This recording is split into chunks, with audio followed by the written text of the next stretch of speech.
Hey, thank you. Although I do believe right now with deer in Northern America, they have this weird like fucking disease that if you eat the wrong deer, that with the You become a zombie. That's yeah, good. something like that. I Yo, never saw Northern deer. Minnesota. It's like Lyme disease, and you can't eat red meat ever again. My dad Oh, got dude, that. that would suck. In My Northern dad Minnesota right now. got that where a tick bit him, and he got Lyme disease, and he can never eat red meat again. So You he can has. never eat bacon again. Yep, Not red meat. about it. Yeah. Yep. It's Is that fucking- red meat bacon? That's pork. Yeah. That's different. There's not red meat, right?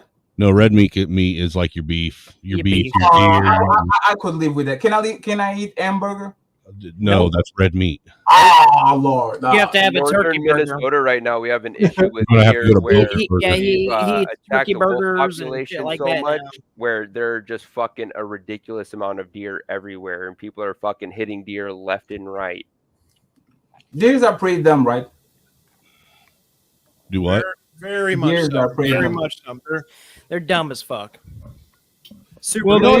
they aren't Domesticated deer. completely Like a dumb. I rabbit. mean, I've went whole deer seasons without getting one before, so they ain't completely dumb. Yeah. Wild I mean, pigs are smart. Right, I like but more wild pigs than they are them. real. Dude, you can pretty have your dumb. head on a swivel in a deer stand for fucking 2 hours straight, and then all of a sudden they're right underneath you.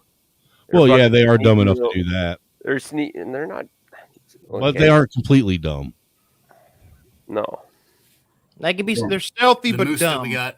stealthy but dumb. So I was what was just to go back to what we were saying, what were you trying to even get at, Joseph, with the problem with He was trying to say that objectively you can look at animals within their groups and you can objectively see their behaviors. That's and not what he was determine asking. that they I don't have. think that's what he's trying to criminality. say, John. I don't think that's. Well, what I was thought you were referencing our previous conversation. No. it's- Oh No, no, that's- I'm talking about just now. He was about to say something.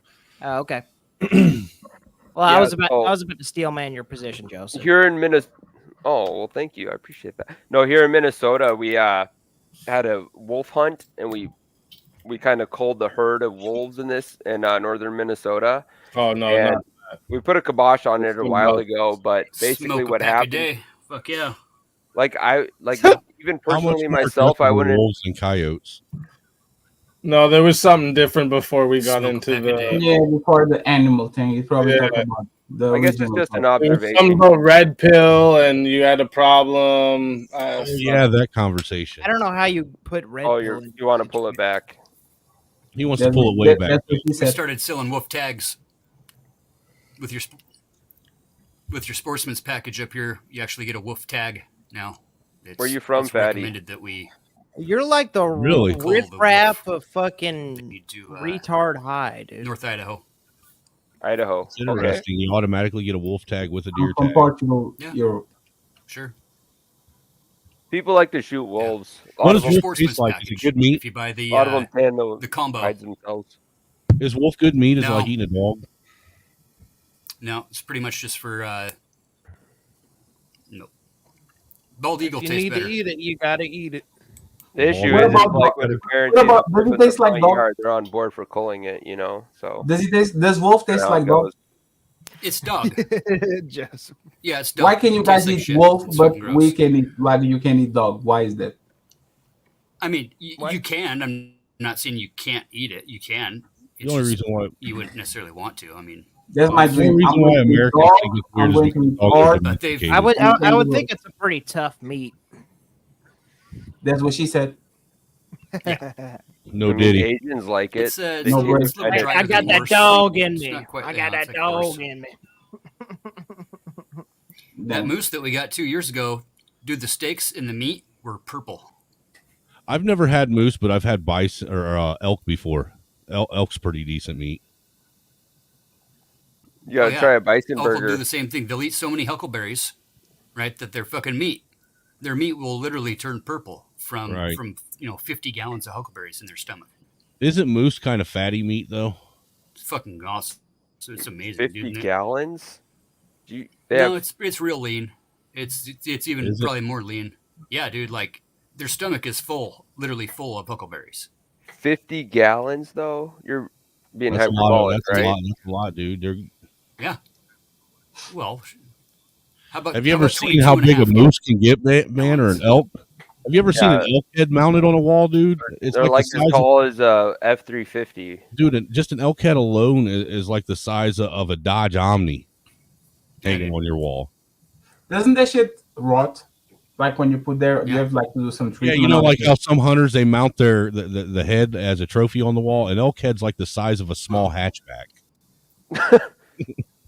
I don't know what the hatchback is, so I'm on the Yeah, same man. place. Yeah.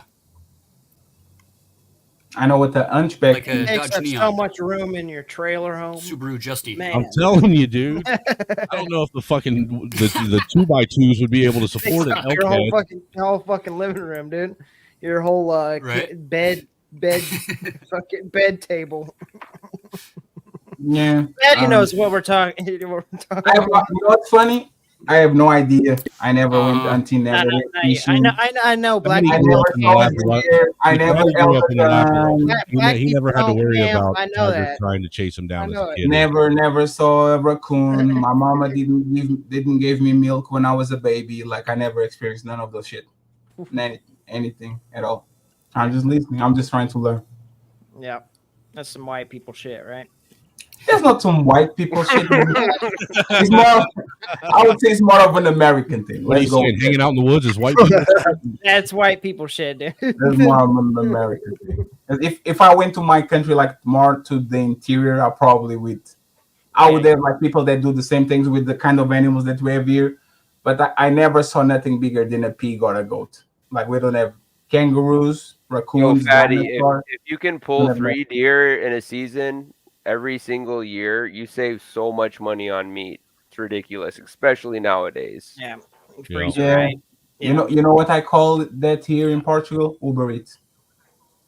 Yeah, see, That's some good. of us around here, I'm not cooking. I'm not cutting. I'm not doing the like. I think that's caveman things. I'm born in It '89. takes you can cut up 3 deer in fucking not that much time. You do it in a single day. Or one I day's can work. go to the supermarket. Or I you have somebody food else do already everything prepared, for so I you. can yum, They yum, never yum. learn how to be self-sufficient if some shit goes down. We Why already would had I- that conversation. Fatty ain't worried about that shit, man. Let me tell you why I'm not worried about this shit, right? Imagine there's a Walking Dead scenario where Bring it back to everything goes to shit. You know what I'm going to do? I'm not going to cut that shit. I'm going to take it from you. I'm going to yell knock, knock. Oh, you know how to cut the bone and the give me that shit. It's mine now. That's what I'm going to do. Until somebody cuts me. Army. You're degenerate, Fatty. No, I'm going to steal your shit. Hey, but I don't know. hey, look, at least Fatty is an honest degenerate, though. Typical. From the mean streets of Portugal. Knock, knock. I heard that you guys know how to cook deer. That's mine now. But Other than actually, that, during Y2K, bro, you don't need to prep. You just need to know where the closest Mormon is. There you go. Are Mormons Jehovah Witness? Is it the same thing or is it different? They're different. They're different, but they're both like they're kind of the same. Yeah, they look the same. I love when I hear Christians call each other cult members. Yeah, because I don't even know if you can consider Mormons and Jehovah's Witnesses. There's a difference, man. Well, I don't even know if you can consider Mormons and Jehovah's Witness Christians. Oh, there's a difference. Yeah. Your Mormons both Christians, are Jehovah's Witnesses. Like they move the same. It's kind of funny. No, I went to school with a couple Jehovah's Witnesses, and they're practicing some weird shit. I mean, for real. But they don't celebrate shit, dude. They don't even get to celebrate their birthday. None of that shit, man. Like, it's just another day. Isn't that funny that it seems like all of them disappear on their 30th birthday? They're always 20-something going around, and then when they do third, they literally disappear from the map. You never heard from them again. No, dude, the Jehovah's Witnesses I know are all healthy. I And come to my house and I turn them into fucking atheists. Damn. Yeah. We don't even have White House here now. So with that, then, if America was founded as a Christian nation, right, from the beginning, if we were declared, as a It would Christian have to be nation. the correct. Would Mormons or What is Scientologists this exist business, today? Fatty? No, absolutely not. Because I mean, you think about it. If you look at the history, was it not the Protestants that Protestants are fucked. moved away from England and Yeah. came over here and started the New World? Yeah, the Puritans. Yeah. Right?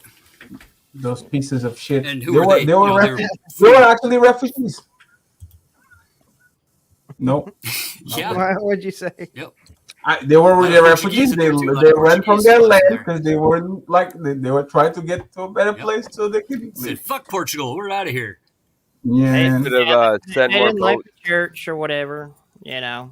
And the church was corrupt, so No, understand. no, the church all Was corrupt? Why did you say was just like the Pope didn't forgive Everything 700,000 in people abusing? in any large organization, it's going to be infiltrated and corrupted. It's Are just, you Christian, John?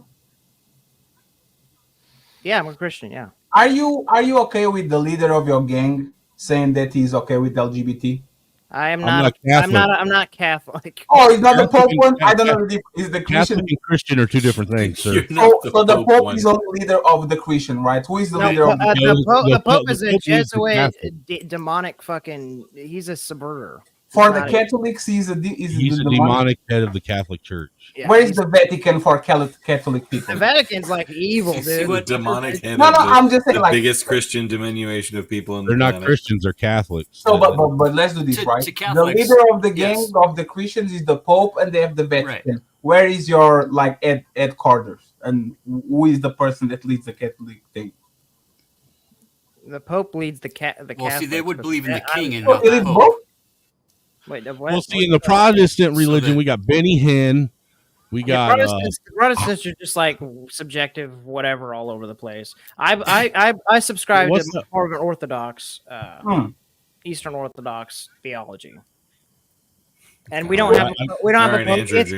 it's kind of I like grew up- if you wanted to basic like way to describe Orthodox it, is almost Catholic. it's kind of like parts of Protestant, parts of that, or whatever. If you want to describe in layman terms, Yeah, but the Just Pope. like So, theology. but that they so don't have the a Pope. They don't have a Pope, so that's why they suck. That's why nobody listens to them. Hey, I grew up Southern Baptist, man. They have My uncle was a fucking certain districts. Pentecostal preacher. What is the biggest difference between a Catholicism and the Christian? They have a What is the biggest hierarchy. difference? Bishops. Catholics, they like worship It's the Pope. it's belief in the Pope or belief in the king. Yeah, They believe that the they Pope is the worship actual the walking Lord. embodiment of worship the Jesus Pope, Christ no. himself. Yeah, So one, That's why the Pope's referred to No, as the Vicar not- of Christ. no. yeah. He's like, they think he's infallible and like can change the dogma Right, but whenever he he's feels not like it. incarnate. No. No, I didn't say incarnate. I said what they consider the Pope as the walking embodiment. Of In Jesus essence, Christ. it's like this. The Pope's the leader, is he not? That's the leader of the. Which yeah, the Pope has God's number. So what is the role of the Pope? yes. Let's He has God's define number. it. God, like he is Well, the one who within can talk with. He's Catholicism, supposed to be a Better- conduit let me- to God let me himself. put it in he's a the better way final. here. He's the final say of any dogma or anything What is- like that. And he What is gets his random- job in the church? He's the king. No, Yeah, what is he- his job? he- What is King Christian. what are his roles in the church? He's I'm basically- asking No. because I don't know. No. He's supposed to collect His calls to role- God. Is to discern information. He's basically he is the final say on any dogmatic decision, and he gets to come up with whatever the fuck he wants because Catholics are not consistent with their dogma. So At he's at all. the he's the head That's of the not right. hierarchy That's of just the not- Christian that's- church no, in that's order not- to keep some no. type of cohesive. Yeah, it's to keep the hierarchy cohesive, and that's their argument. Catholics But think that he's not they just need a doing what he pope. wants to do. Yeah. I mean, they say that he is doing that, but he is doing that. If he can change the dogma and say he's infallible at any point in No, time, they don't say that. They Yeah, do. but that's the point. Because if Whenever the he Pope, gets inspired, if the Pope says we now are LGBT friendly, can the bishops and all that's what he says. Yeah, Yeah, can they say John. nah? they nah. do. Hold They on, do. Fatty. There's like the Novus Ordo, which they and he, like. and he didn't say that. Just for the record, He did not say that. He What did he say? That we should forgive?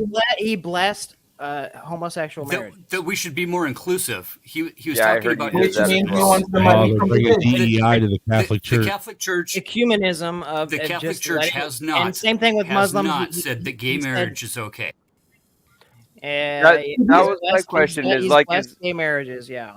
Is there an equivalent to the Pope in other religions who's kind of like Not the really. Supreme Court of the religion? I think that's a fair analogy. Well, you got Kenneth Copeland Bishop- of the, That's yeah, but no, but the Bishops and cardinals. the Protestants don't have any actual church. There you Isn't go. the Ayatollah or something like that? I don't know if that is just only for Iran or it's for everybody. Authority. I mean, it's kind of hard to explain this without actually understanding the history of Christianity, and the reason the Protestants became the Protestants was to get away from a pope-based hierarchy, because the entire Catholic Church itself is literally the remnant of the Roman Empire. Yes, the sir. Pontifex Maximus was literally the title for the emperor before it was all abandoned. And the religious structure that the Catholics had essentially adopted when they adopted Christianity, most of it is the same rituals that, like, sun god worship and stuff like that was taking place in Rome before. So the whole beef when people actually started reading the Bible and were like, wait a second. They started putting in like fucking Aristotle and shit like that. They just pick it. They started picking and choosing random shit, but not all but the sacraments are not pagan, Somewhat, but they no. do a lot of weird Not shit. really. Yeah. So what did? I mean, most what of made the they Protestants did have a different, period in time or where what they was were their glue? doing that. What was the glue that the Protestants used in lieu of the Pope? Or that's kind of my question here. Oh, the Protestants don't have The any king. cohesiveness at all. The king. So it's The king. decentralized. The king is the more. answer. It's completely that like not asking Billy for Bob that. Billy Bob At cut the down the time- joke and make up whatever he wants, and then that's it. It used to be a little bit more No, that's like not it. No. cohesive, but not really. No. What? What is it, Fatty? What's fatty? Like in the 1600s? No, Fatty. My It's question the was difference- is like, so it's say the if difference Protestants between the broke king away. and the Pope. Hold on. My question was, if the Protestants broke away because they didn't like the rule of the Pope or that way of keeping the religion cohesive or interpreting the text, what did Protestant? They broke away, so they must have had some type of idea of keeping it cohesive, or They're not cohesive. There's no loosing and No, there binding are of sins. ton of They Protestant have denominations. they So it's hodgepodge, it's kind they of have no actual tuned from the authority hip. they don't have any like catechesis to like bring people into a church and give them like a test to make sure they're actually faithful and doing works and things like that. There's none of that. They don't even believe in the sacrament. They don't believe. Some of the Protestants don't even believe in baptism. Some of them don't. They don't do the body and blood of Christ. They don't do any of the actual original teachings of the church. Well, look, like me growing up Baptist, Okay, we weren't okay, allowed. perfect. Yes, perfect. Like they just get to make up whatever they want, and they get to make up whatever version. You're right, they do, because No. like I remember growing up, I wasn't allowed to. No. I wasn't allowed to take communion until I got baptized. You weren't allowed to get baptized until you were a certain age and you'd been saved. And it depends on your sect for Until you went it's through very- confirmation. Well, that's that's a Catholic being thing. that's a Catholic thing, but the Baptist equivalent of Catholics that have was a lot- basically that's- being you're saved touching and on it getting here, look. baptized. like the closest you can say that a Protestant to like a Catholic would be like maybe the Anglicans. I would say they have a little bit more of a high church view, but they don't actually Yes. believe in authority of the church. They think it's an invisible church and anybody can make a church. Right. So And- what do You know what's funny, John? You know what's the similarities between all of them? None of them No, are real. not- None of them are true. Okay, I get None it. of them are real. They're as real as motherfucking Naruto. In 2,000 years, we're going to say Uh-huh. there was a guy that had the bell. He I'm said on as the real as phone, Naruto. They had the Saying- beast in his belly. Deny a bunch of history then, all right? What history are you talking about? The history of the church. What do you mean? Yes, and what does that mean? We're talking about like how society is religious together, and then they have Okay, some so- type so of when through did- line that they all adhere Well, isn't to, it- and it's not Yeah, but what all does that mean? peppered around where thousands of years, all the Well, way back. What does to- that? What, Shouldn't you say the first government was in thousands of years, Harry Potter will live thousands of years. What does that mean? Harry Potter will live. That's No, we're not a talking great like argument. the 1600s, the early 1700s. Yes, but but that's the thing. If you in 400 years, things that were recent right now are going to have 400 years. That doesn't make them real. I don't get it. What? Time doesn't make things real. You're just, and it's, of just course, because- it's not. We're not. It's not based off that. It's an entire system. It's an entire theology, and that can be proven. And what you believe the creation is. That You can can, be you, proven. can, you can believe in the Big Bang, and believe in all that shit if you want to. That's fine. Congratulations, you have a different creation myth. Where No, did I the don't. Protestants and Anglicans Nobody knows. come from? Why What? did the Protestants and Anglicans break away from the Catholic Church? oppressive Why? rule? Because they Why did wanted the money. Protestants and Anglicans break away from the Catholic Church? Why did the founding Well, fathers Oppressive come? rule. They were tired of they were tired of being oppressed. Because the Martin Pope- Luther okay, because the famously Pope- made a list. The Pope, Yeah, and then hung it on a door. the Pope was also the king. Yes. Correct. Well, Yes. no, he worked And with. the He worked Pope was with also the king. king. The right? Pope, Holy the Roman king, Empire. He was No, he So- worked. the king basically dealt out the orders of the Pope. Let's keep it So brief. basically, At the point they in didn't like their time- cut, so they separated themselves. It was succinct between the See, it depends on Yeah, when and okay, where yes. we're talking about. Yes. I mean, at We're one just point in throwing- Yeah. time, at one That is point in true. history, kings It wouldn't even go to does war Yes, without the then Pope. there was a discrepancy. Okay. Exactly. And Okay. then there was a Oh, discrepancy it's on messy. who should hold the power. Crafty. It all comes. Yeah, now it's just the state and whatever the fuck your random moral. Yeah, because It- Henry it VIII was basically- like, and It who fuck basically you, holds the boils Pope, power. I want down to to divorce who this is bitch. responsible And so for he making made up the his dictates entire of own your ethics. religion. Yes, exactly. Yes, right. And they said that the Catholic Church has too many rituals. It's all about the rituals. Okay. And it became super. The Protestant side would say that the rituals are the evil, right? The Yeah, they having to think- go to communion, all the stuff that the way the that the original Catholic church did. Mass itself is orientated is a ritual, and they Yes, don't believe Protestants that only Yeah. acknowledge the holds book. higher meaning Yes. than God Himself. Yeah, they just acknowledged the Where book. Catholics say which that if you that don't go through church- these certain types of rituals, Yes, we get that. Yeah. Yes, because Catholicism Right. was the first religion that was probably just kind of made by Rome whole cloth. Where's Rome your made it. that? Can I ask you a question, John? Because it started in Your Rome, face is crazy. and the emperor transitioned into being the head of it. And There wasn't Christianity I before. mean, you can't Rome. argue You're that. clipping, you're Are you clipping just all saying- this, aren't you? There, Easy? there You're clipping every bit of it. wasn't. Are you just saying that's where it was created, or are you Jews, saying and Rome then did it? sacraments, and then the temple fell, and all this stuff happened.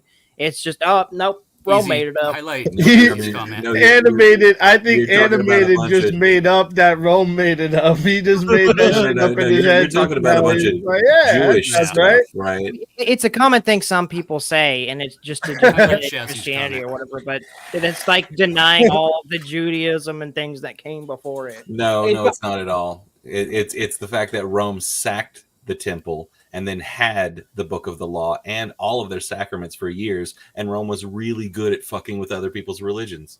And they hated the fact that the Jews Where are were a you huge getting- thorn in their side. What are you talking about? Getting it from Where- history, man. Getting Let it me from ask- history, man. That's a And the that's a fact that good multiple argument. people have already cited the fact that the New Testaments basically are myths, like Dr. Richard Carrier and stuff like that. I think They're all saying- that. they're saying that it wasn't I'll tell you this. myth. And It's Jesus more- wasn't an actual person who walked Yeah, around. correct. It's very possible that he wasn't Oh an my actual God. person. Yeah, It's even though completely possible that he wasn't okay, an well actual then person. neither. Then a lot of fucking history is just made up. Then it's the same fucking like. It's John, pretty veracast. That the sounded like history the, of Jesus the Christ. storyline of He's an the alien. first Assassin's Creed. John, let me ask you a question. Real quick. John, do you You're just believe that? denying history, like John, do you believe that we should teach children? religion? There's no established history that does corroborate anything that like nearly 80 to 100 years past the supposed carbon death dating. of this person. Adam. John, Adam, say something. What up, John, Adam? do you think we should? Do you think we should teach religion to our kids before they? Yes. Yes. So what's the difference between that and people from the trans movement teaching kids about things they don't believe? Consent. Next question. No, it's a very serious question. I'm not even trolling, right? So that's a big jump, though, man. So for now, one one second. one convo, man. You want to jump into something? I know you guys. I know you gentlemen are pretty smart. So go think with me, right? The big problem with the trans community is that we are teaching people to believe that things that don't exist and we have no proof, right? And we wouldn't want to go to the kids and actually teach them things that actually done it for don't years. exist. We give people antidepressants that are prescribed on the difference is I can tell you. Wait. Let him finish. Let him finish his point, and then you go. Just let him finish his point. So he asked for somebody to say the difference. I can tell him the difference right now. But let him get his point out, or else the fact that you guys are interrupting actually says a lot about your faith, right? But let's not go there. Well, so the reason I'm interrupting is because you ask a question and then you don't allow me to respond. But let him finish. Just let him finish. Ask it again. I get the logic, right? For example, you can't prove religion. You can't land the plane, nephew. Land the plane. You can't prove that a woman is a man and a man is a woman just because you change gender. There's things you say that's make believe. These people are delusional. They just want to take their ideology and to push it to your kids, and that's very unfair because the kids don't understand that, and we shouldn't be teaching them things that don't exist. But on the other end, we circumcise, baptize, put a cross on the neck of a kid that don't understand, and none of that is proven, just like the ideology of transgenderism. So my question is, why are you guys okay with teaching religion that we can prove to kids that are 2, 3, 4, 5 years old, but we are not okay with teaching things that don't believe on the other side of the spectrum? Why are you in favor of one and against the other? Adam, answer. Okay, so obviously it's because we disagree with your epistemology. You're talking as if one is provable, the other is also, or sorry, one is unprovable, the other is also equally unprovable. Both of them are unprovable, yes. So obviously, any given person would disagree with that, but also teaching people things that are not borne out with like scientific or evidence is something that happens all the time in every society ever. Like generally, people are taught liberalism. Like the political philosophy. I'm not doing the gay conservative thing where you call everybody you don't like a liberal. I'm talking about the political theory. Yes. Basically, everybody in the U.S. is taught the basic tenets of liberalism. The basic tenets of liberalism don't actually bear out in reality like any serious way. The whole anthropology is all wacky. So, like you're saying, oh, people are taught like things that they don't like. Or that later they'll disagree with, or that they don't understand. Yes. It's like, okay, well, like everybody does this, first of all. And second of all, obviously there is a difference in between what you think is provable and what other people think is provable. No, there's not. There's no proof for God. There's no proof. Okay, so I can don't go to the transcendental thing, because that would assume that I believe in the premise that God. No. That would assume. Don't question me on my epistemology. No, it's not that. Don't I know what you guys are going to do, don't question my logic. Sir, John. Well, I can just appeal to the Bible as a historical account. The Bible is just a book, just like Harry Potter. Both of them. Okay, exist. so congratulations, you've now denied. Look, Fatty, if you're going to say the Bible is just a book, you have to realize the implications of that statement. You are basically denying all study of history. Yes. You're okay. So the entire field of history, studying history, that's out. Yes. Okay. So should we teach people about the American Revolution on your view? Do you think teaching people about the American Revolution is just as valid as teaching people about transgenderism? No, because one is solid evidence that existed and another didn't. Yeah, so there was evidence at one point. There was evidence. There was evidence at one point. Now there is no longer solid evidence that it happened. So what happened is people wrote it down and they put it in books, and then people are then taught from those books. This is like Harry Potter and the Prisoner of Azkaban.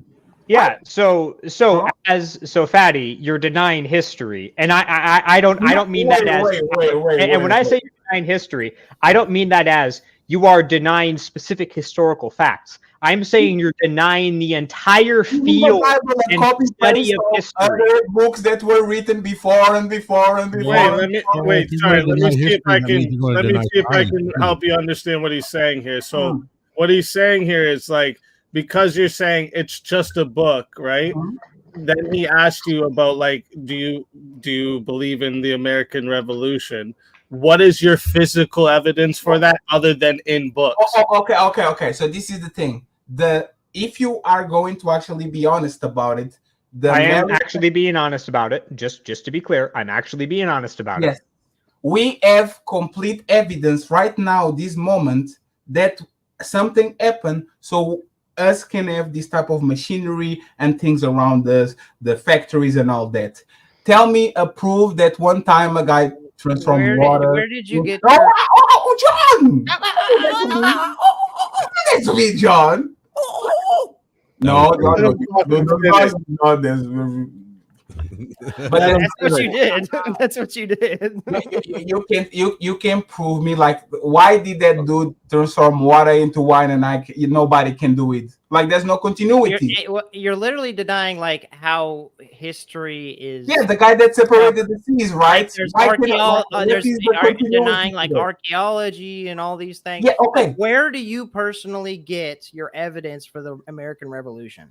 Yeah, I mean, what he's saying is you didn't live through it, Patty. You didn't live through it, and all you're going by is what you read in a book, and what someone else is telling you is physical evidence that a revolution happened. You personally did not live through or witness the revolution to be able to sit here and say without any. No, this is not a good faith argument. This is not a good faith argument. Number one, the American Revolution has direct sources from that time.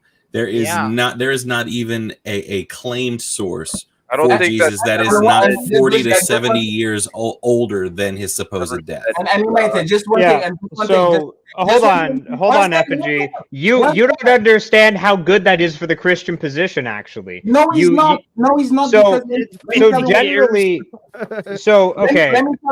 Do you deny the existence of Alexander the Great? There's not the point.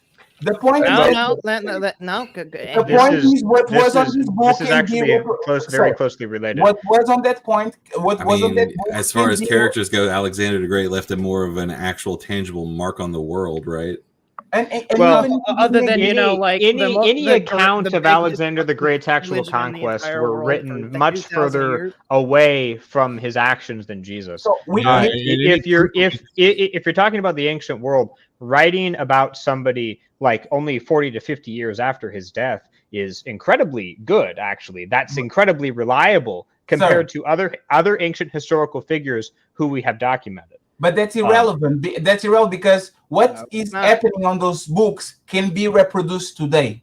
Even if we know that Israel was adulterated and the winner wrote the story the way that they want to do, what happened on those books can be reproduced today. What happened on the Harry Potter book, on the other end, there's no human being right now that can literally reproduce what happened there. Just like the Bible. I bet you there's just like the Bible. Same I'll go shit. down the vein Fatty's going down and say it like this. So you don't think that in any of these specific books, because I know you're going to say it is for literally every other religion ever, but even in this book, there are characters in the Bible that you will also argue are not literal, correct? Do you think Adam and Eve are literal? Do you think like those kind of characters that lived 900 years, that it's all literal? Yes, I do think Methuselah lived 900 years. Absolutely. Okay. So to be as charitable as possible, the effigy, I agree that books like Revelation is not meant to be taken literally, and I also would agree that like Song of Solomon is not meant to be taken literally. So but at the same time, all the books. Why do you think there's like an entire genealogy and things like that? So the whole book. So as far as like all the religions that had savior gods for the past, like for the hundreds of years before this religion came into existence, all of those who had savior gods, like all of that's just all characters and made up. But this one savior god in the book that you happen to ascribe to just happens to be a historical account. No, actually, just because so years and years after supposedly he died, like when it became really popular, because a certain set of circumstances that had happened, that makes it all correct. Like so actually, you may not know this, but I actually think that a lot of those old religious texts might actually be saying certain things that are true.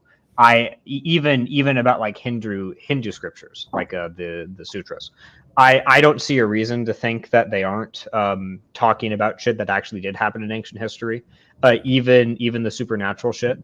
Obviously, I haven't gone through each of them with a fine tooth comb. Oh no, but I don't. But I don't see a reason to deny I'm just wondering why, like this specifically, you just have no doubts when there's no contemporary evidence. I mean, you're sitting here saying that this is evidence of historical fact, and when you look at it like that, you know that like on the resurrection day, it literally says that there was an earthquake that split like the Jerusalem in half or something like that, and that the dead rose from the fucking grave. Just personal incredulity. That's just personal incredulity. So first of all, this guy going. Well, he just said that this was historical fact.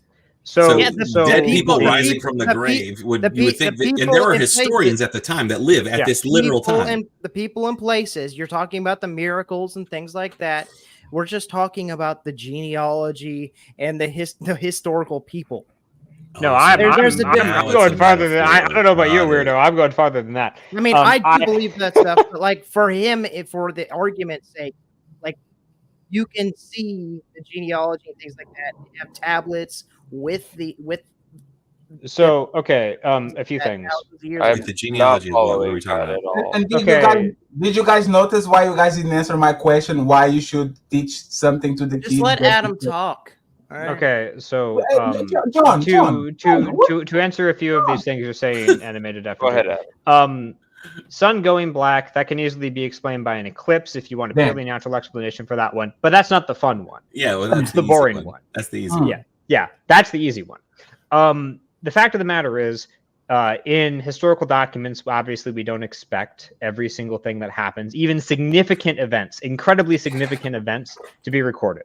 It doesn't really surprise me that there's only like one or two separate sources that talk about the dead rising from the graves in this earthquake, because there is one, and well, actually, I believe it occurs in a few of the Gospels.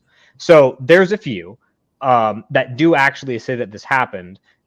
Atheists have this sort of unprincipled. That happened on Naruto too, when the Madara resuscitated all the like that happened too in Naruto. Like, why is your book special? I have no idea. So I don't know really much about Naruto. Are you talking about Naruto? Why is your book special and the other books are not? Like, what is your book? I actually, so I don't know if you were listening to me or not, but I didn't actually claim. I actually claim the opposite of the Bible being incredibly special when it comes to these miraculous claims. I think that there's good reason to believe that some of these other religious texts probably have a real miracles recorded in them, created by other spiritual entities. I don't get your position correct. Well, the thing is, the Old Testament was correct. I want to stick with the historical thing, because they're never going to believe any sort of supernatural anything or anything non-material. It's very convenient that they don't believe in it. They don't believe in anything non-material. It is very convenient. Miracles appeared when we had books, but as soon as we got cameras, those miracles disappeared out of nowhere. It's very convenient. Do you believe there's no Sumerians? So there are actual miracles that are recorded on photograph, at least. There is one I can think of, like conveniently, right? So that's a polemic that isn't really backed up. I don't know what that word means, sir. When you use words used to simplify the conversation, not to make it more difficult, I don't like that. I talk here like I talk in real life, unless I specifically say the phrase insubstantiated rejoinder, in which case I'm making fun of you if I use that term specifically. So anyway, back to my point. There was actually a rather recent miracle that happened in the 70s of a guy who was visiting an Orthodox temple. I would have to find this again. No, I believe it was a monastery. And there was one of the elders who recently died. I think that guy is now a saint. I would have to check. but he was like taking a picture of the icon corner, and that dead saint or elder possibly appeared in the picture when he wasn't supposed to be there. So that's actually an example that goes directly against. And he was dead. You know? Yeah, a dead guy. So that is an example of a miracle that happens through a camera. What happened exactly? Did you? I'm not fucking repeating myself. Go. I truly apologize. That was really fuck off. a picture. I saw a person that I didn't know. You know what? What miracle. actually happened? I'm sorry. I apologize. He said that there was a miracle that happened. Yeah, well, what was the miracle?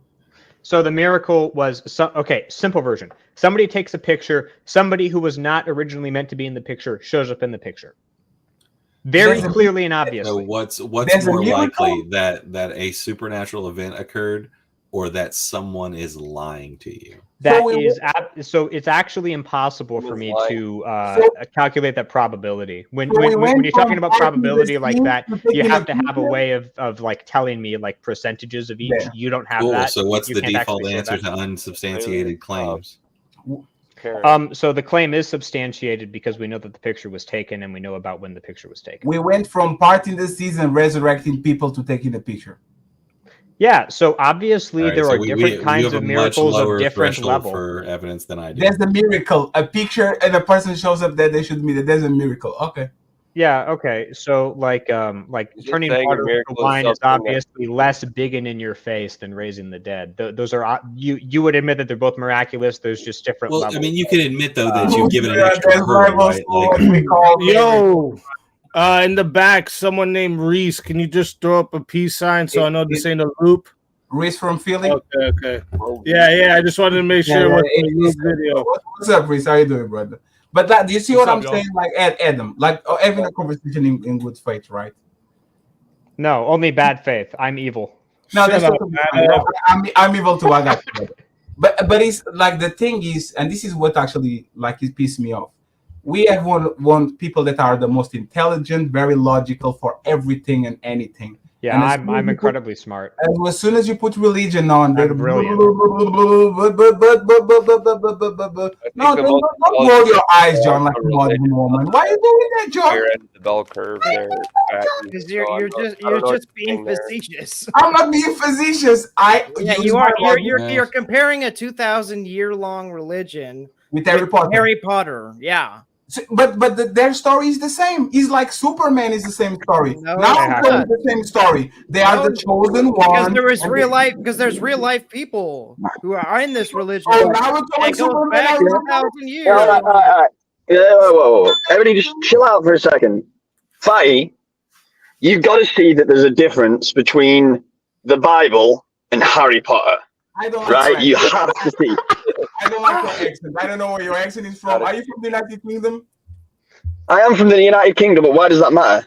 Good morning, sir. It's 8 a.m. here. I'm from Portugal. Nice to meet you. Yeah. You've got to admit there is a big difference between a book like Harry Potter and the Bible. What's the difference? So why do you keep conflating the two, right? We have the author of Harry Potter, and she herself claims it to be made up, right? So these aren't the same thing. We don't have the author of the Bible here saying he made up these stories. So these aren't the same things. So using them as the same things is disingenuous. I'd also like to say to Adam, he's going to also give you, he's going to also, Fatty, he's going to also argue for you. I seen him in the chat. Just I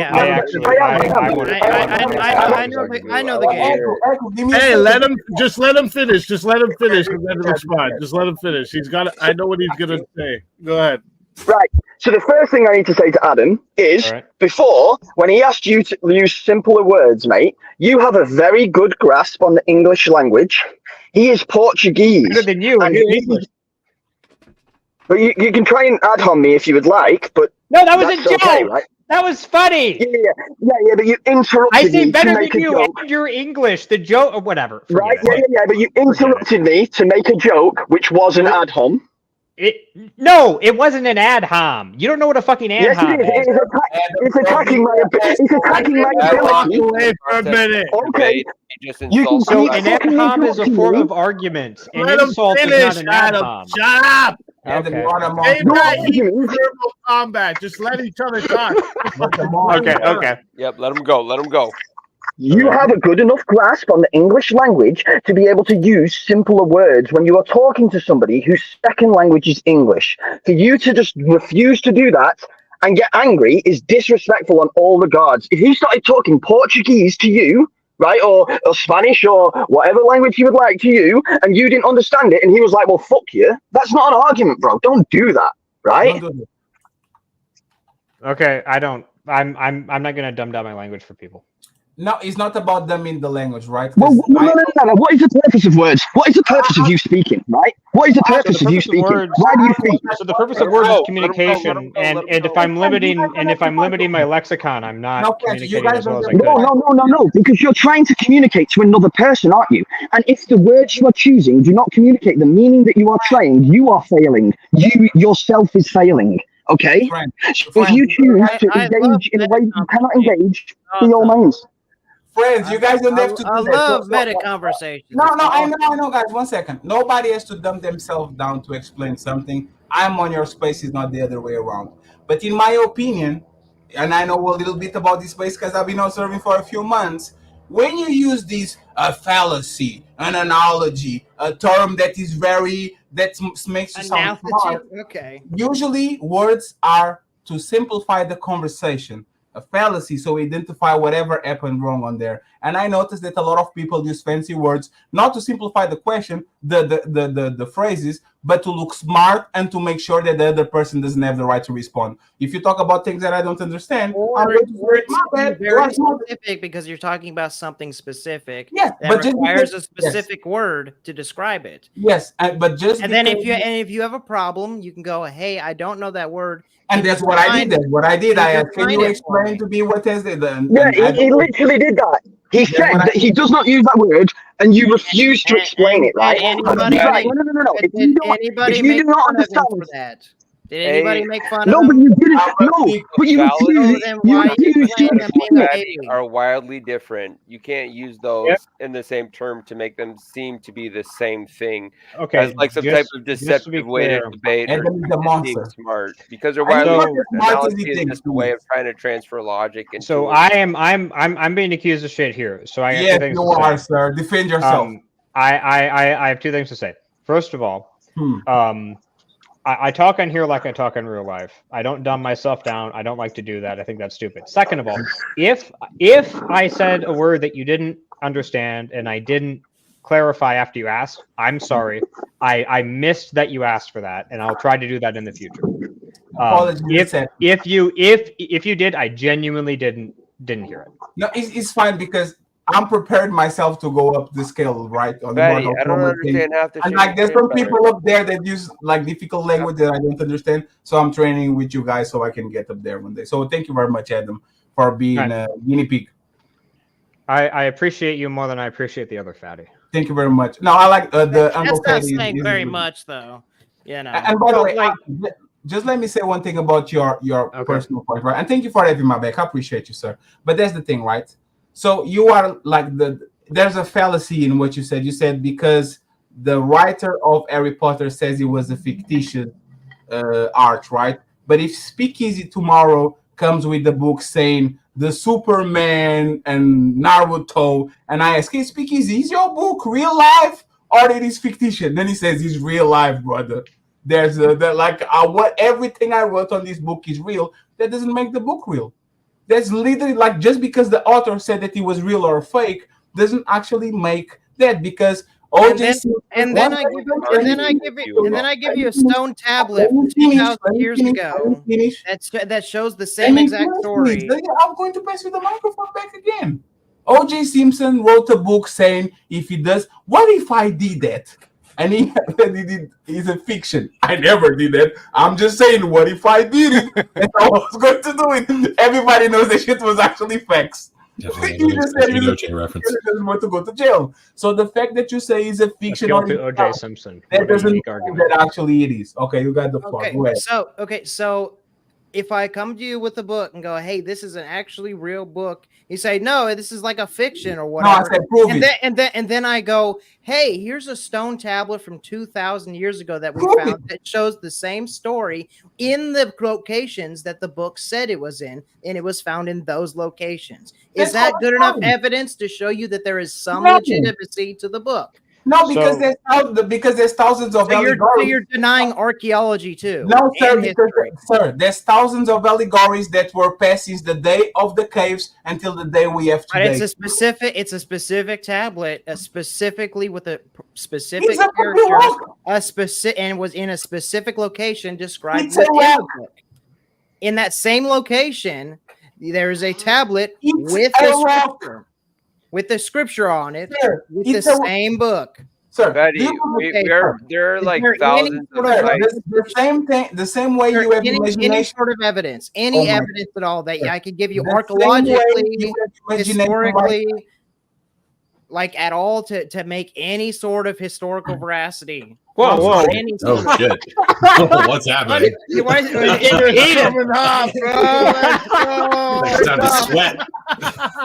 We don't have to talk about archaeology. No more archaeology talk. All right. Sorry. I'm sorry. Hey, I got a question for Fatty real quick.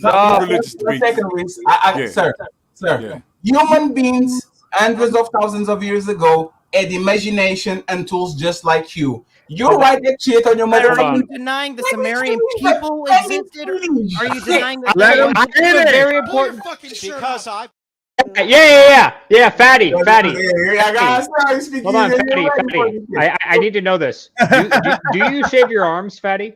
I don't have no hair in my body other than my dick and my arms.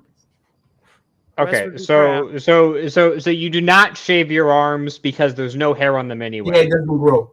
Okay. Well, there you go, Are We Not Men? I did it for you, and only for you, Are We Not Men? I don't know where that was going. He tried to make a meme, and that was a fail, bro. That was just okay. Whatever. What the hell is It was very funny. I'm an incredibly funny person speaking. He was trying to meme off of this. Shave your goddamn arm. Yeah.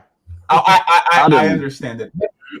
But let me just say one thing to John, right? John. And Reese wanted to ask a question. Hang on. It's just a question for Reese. It's just 3 seconds. We have imagination since the beginning of times. Yep. Now you have a tool to write on this tablet, right? Our ancestors had a motherfucking stick and some rocks to write on the fucking wall. That doesn't make it real or fiction or nothing. It's just people writing shit on the wall, just like you write on the tablet. That doesn't prove whether it's real or not. But your default, for some reason, is that it's fiction, and there's no evidence either way, right? But regardless, but what you're doing is you're denying. Are you denying there wasn't Sumerian people? What does that mean? That there were actual people in Samaria. I mean, New York exists in Spider-Man comics. Does that mean Spider-Man is there proof that was Sumerian people in the place and time? Is there proof that they exist? No.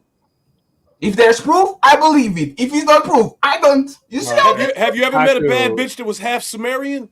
No. Yeah. I believe Haku was going to say something very insightful and also very English. Uh-oh. I was just going to ask you before you made a statement. Reese hasn't talked, so Reese, you had a question. You said, "Go ahead." No, I just wanted to ask Fatty, how many religious debates have you seen? How many what? How many religious debates have you seen? 1,000. That's a lot of religious debates. And nobody changed their mind at the end of it. Nobody says, you know what? You completely changed my mind. Yo, so have you ever noticed? Watch this. Have you ever noticed that every religious debate goes exactly the same way, right? So that's not necessarily true. The person challenging the religion, right, will start talking, and the believers will 1,000% every single time interrupt you. And the reason why they're doing that is because they're struggling within their own mind and too cowardly to admit it. They have doubts too. And when you're going on your rant, and when you're about to land on the truth, like the real bomb at the end, that's when they jump in. That's when their feelings ignite. And it's a natural phenomenon. They couldn't stop it if they tried. Man, spitting fire over here. Oh, let's go. I mean, These that's are adults we're talking about, right? So that's a when bunch you of were words. 8 years old, you understood your mom couldn't outsmart you no more, and you knew that it Yelp wasn't review. the tooth fairy putting the money under the pillow. It was her. At that moment, you also knew that a man never walked on water. You knew that there was never going to be a 7-headed dragon at the day of judgment, right? You knew that God didn't murder everybody on the world and he leave 8 people alive. You know these things did not happen. You don't know. As a child, you know. It's a logic. But You don't have adults, for evidence some for that. reason, there's billions of them too. That's what's sick about it. It's most of the world. So you're kind of just saying words. You're not really Just doing a saying anything Yelp of review, substance. you know. Yeah. Cool. I'm loving it. Keep going. And you realize all that your that your sort of weird polemic boils down to is you're just saying, oh, I personally don't like how people debate. I don't like their style of debate. Their debate style is personally distasteful for me. Therefore, they have some mental issue. That's basically all you said. No, I'm not. I love watching religious debates because. So I get to predict what's gonna happen. You also said something that I can prove to be incorrect. Mm-hmm. Can I say William something? Lane Craig did a debate with some guy from like some atheist group. I think it was in the 90s. And this video is up on YouTube. You can find it. In that debate, they had this system where the audience could buzz in whether or not they were initially atheist or initially Christian, and then state what they were at the end of the debate. At the end of the debate, the position of many audience members changed towards William Lane Craig's position. Wow. So clearly, this is a direct refutation for your statement that in religious debates, that in religious debates nobody changes their mind. This is a case that I can point to. Yeah, but that's not saying they change their mind. That's saying they think he won the debate. Aren't you talking about the conviction of the religious people that you're kind of taking offense to? Like I'm an adult, right? And I know how to think, so I understand that you're the same, right? But for me to be honest and say that I don't know, and for you to say that you do, it's just arrogance and it's foul. And I didn't give a fuck until I had children. Before I had my children, I didn't give a fuck what anybody in the world did. But after that, I just can't accept that motherfuckers. It's 8 billion dickheads here that won't hide their bullshit from my kids when they're walking down the street. Let me ask you a different question, you got people with kufis on, crosses, there's a church on every corner, and when they come home, I gotta explain to them all this dumb shit and convince them that there's 8 billion dickheads here that are just batshit crazy. I can't protect everybody else is crazy, not you. Dude, everybody on this panel right now is an adult and understands that religion is bullshit. But for some reason, they just won't admit it. That it's so childish. Nobody's going to kick their ass. Nobody's going to empty your bank account. You're not going to lose your job. All you have to do is just be honest with yourself. But no one will do it. I hate this shit. Listen, I used to be there. I used to be in your shoes. Okay? I had to go through the same experience with my kid. Yeah, it's rough. It's fucking crazy, man. What do you say to your kid? Mom, what's a kufi? What's Allah? Did Jesus walk on what? How do you explain this shit to a fucking child, man? It's unfair. I'm not gonna lie. If you think that your worldview is all encompassing and correct, no. Right. If you think that your worldview is all encompassing and correct, then you should be able to explain this. Yeah, it shouldn't be an issue, right? Very fair. Here's another thing that bothers me, right? You can study any history anywhere in the world, right? Going back how far you want to go. There's no fucking mention of the greatest man that ever lived. We're not talking about Michael Jordan or Michael Jackson, who everybody 100, 200, 300 years from now is going to know they were here, right? There's no statues of this man. We don't have a doorknob. He don't have no cousins. Nothing. There's no records of the greatest man that ever walked the earth. Zero. That's fucking crazy. What in the world are you talking about? There's a church, and we know who all the kings were around the world that time, and everything else. And 3 years after his death, they wrote about him. So let me ask Reese a question. So atheists do this weird thing where they just arbitrarily reject the Bible as historical documentation. There's no such thing as an atheist. There's an easy open, Adam, though. Okay, somebody who rejects the existence of gods. How's that reason? Right. Is that an adequate definition for you?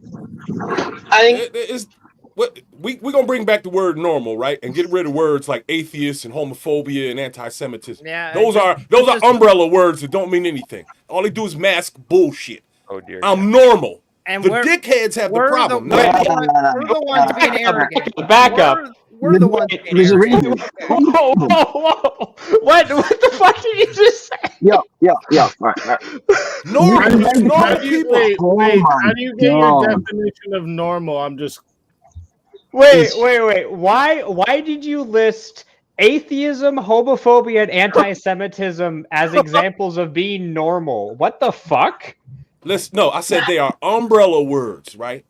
They're shields. So when you do some bullshit, right? Let's say you're gay and you do some bullshit, and someone says something about it, you call them homophobic. It's a protection. Same thing with the religious people and everybody else. The people that don't believe didn't come up with the word atheist. Believers came up with that shit. Atheist is Jews came up with the word anti-Semitism.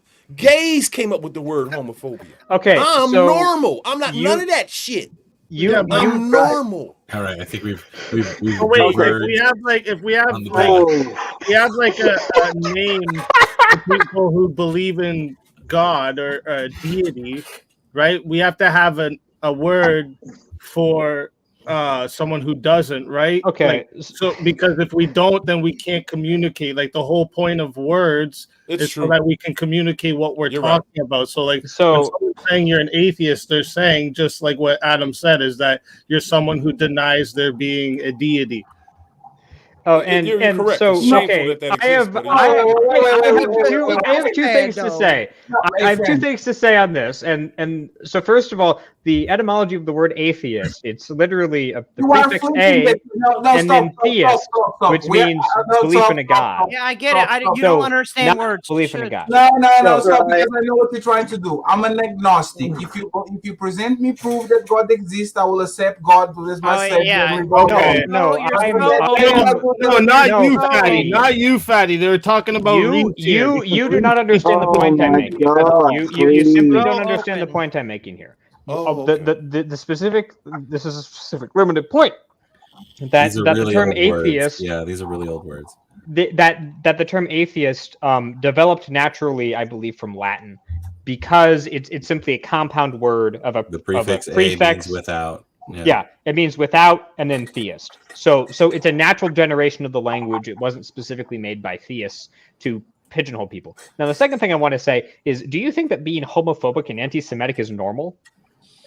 What I'm trying to say to you is, there's no such thing as homophobia and anti-Semitism. Those are made up words. They're shields. They're shields. Words are made up. Shields. This is the craziest take I've heard all day, and I've been yelling at people for a while. So this is what imagine all the criminals come out with a movement and say everybody else is criminal phobic. Adam, get the fuck out of here. But we have to have the whole point of this is we have to have words for action. Yeah, why did you just call them criminals? Why did you just call them criminals? They're not criminals. I gave an example, like if all the criminals aren't real. No, but why did you use criminals? Why did you use the word? Huh?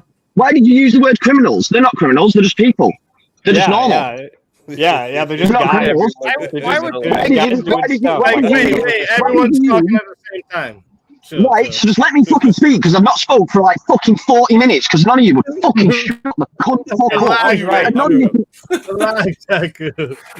And none of you can even actually engage with the debate, right? Because you said before that like nobody ever gets their mind changed in a debate like this because the religious side gets butthurt. But it's the same with the anti-religious side. Like you can't let Adam speak, and Adam can't let you speak, right? But like I'm quite happy to walk down any path that anybody wants to walk down, right?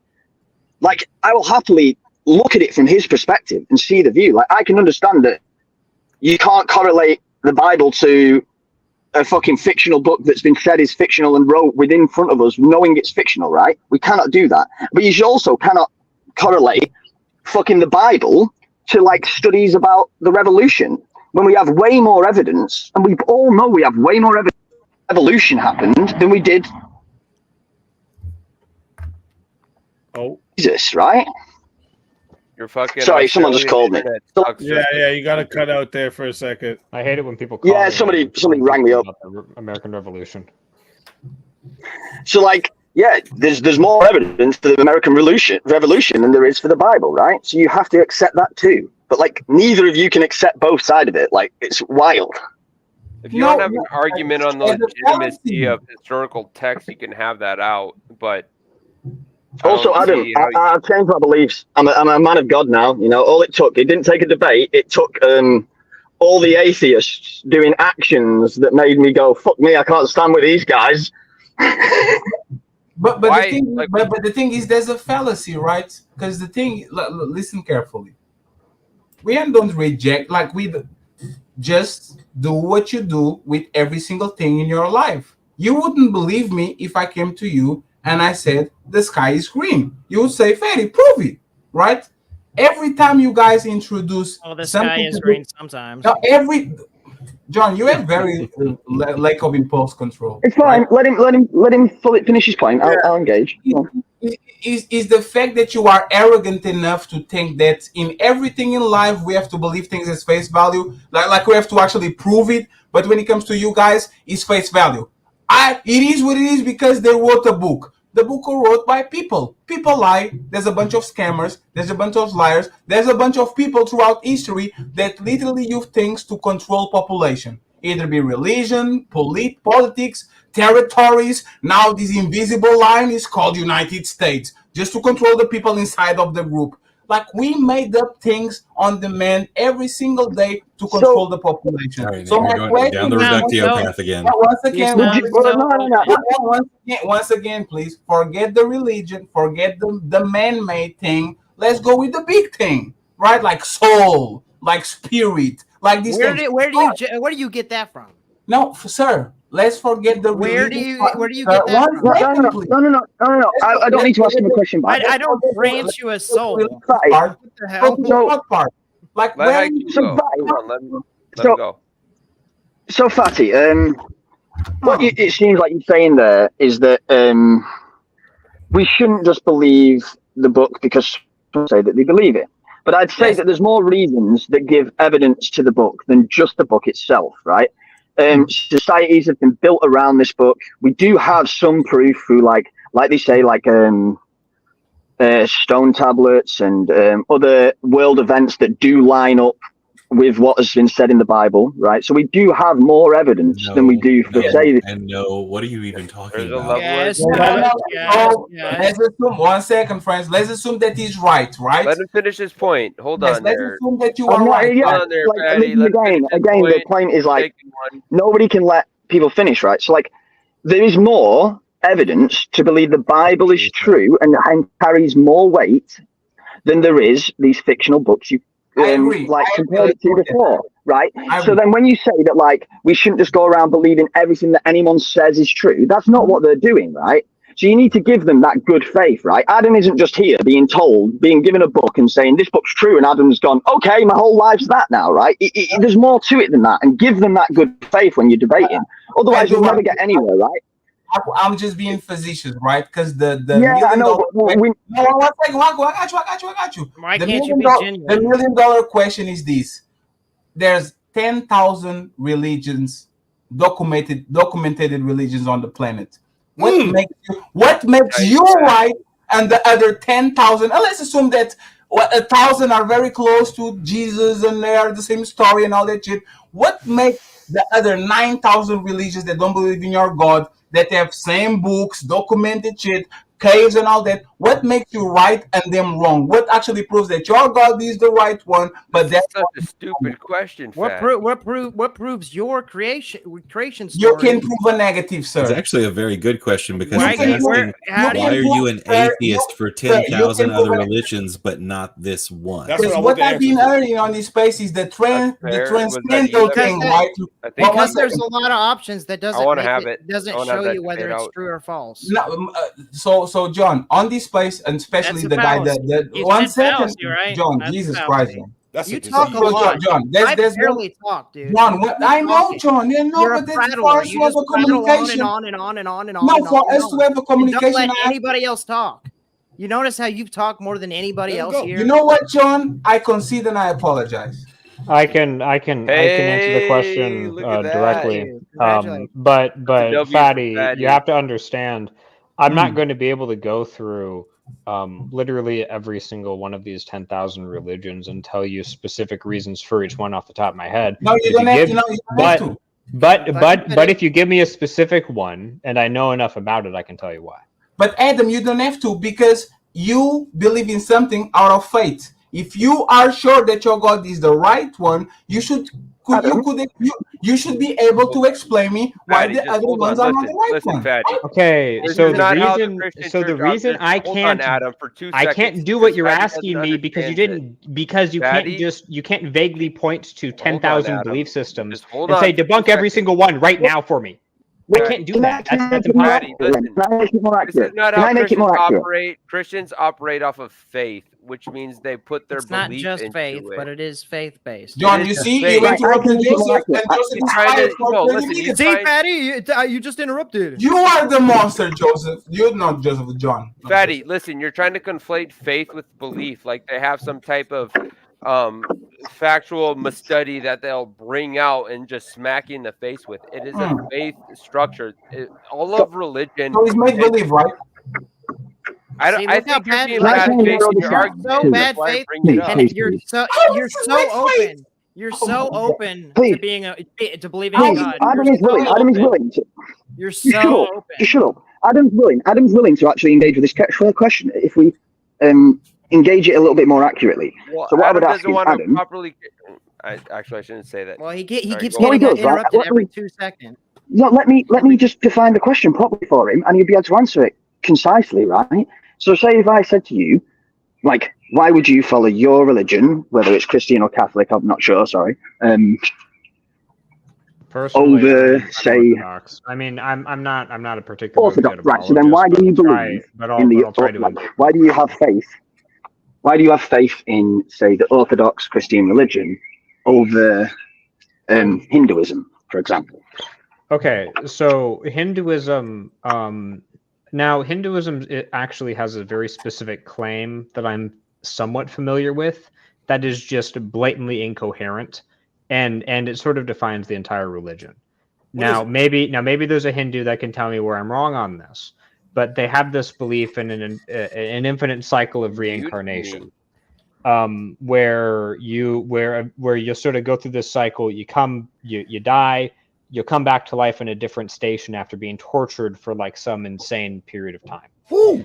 But the problem, well, and eventually, if you're a good enough person for a long enough time, you'll eventually escape it. Now, the problem I have with this is that on Hinduism, there's an infinite amount of time. And if there's an infinite amount of time, then everybody should have already escaped the cycle already. The fact that there are still people in the cycle disproves Hinduism, as far as I can tell. I got a question for you, Adam. Yeah. As far as I know, correct me if I'm wrong, is Christianity, if you don't die in a state but belief, you go to hell forever, right?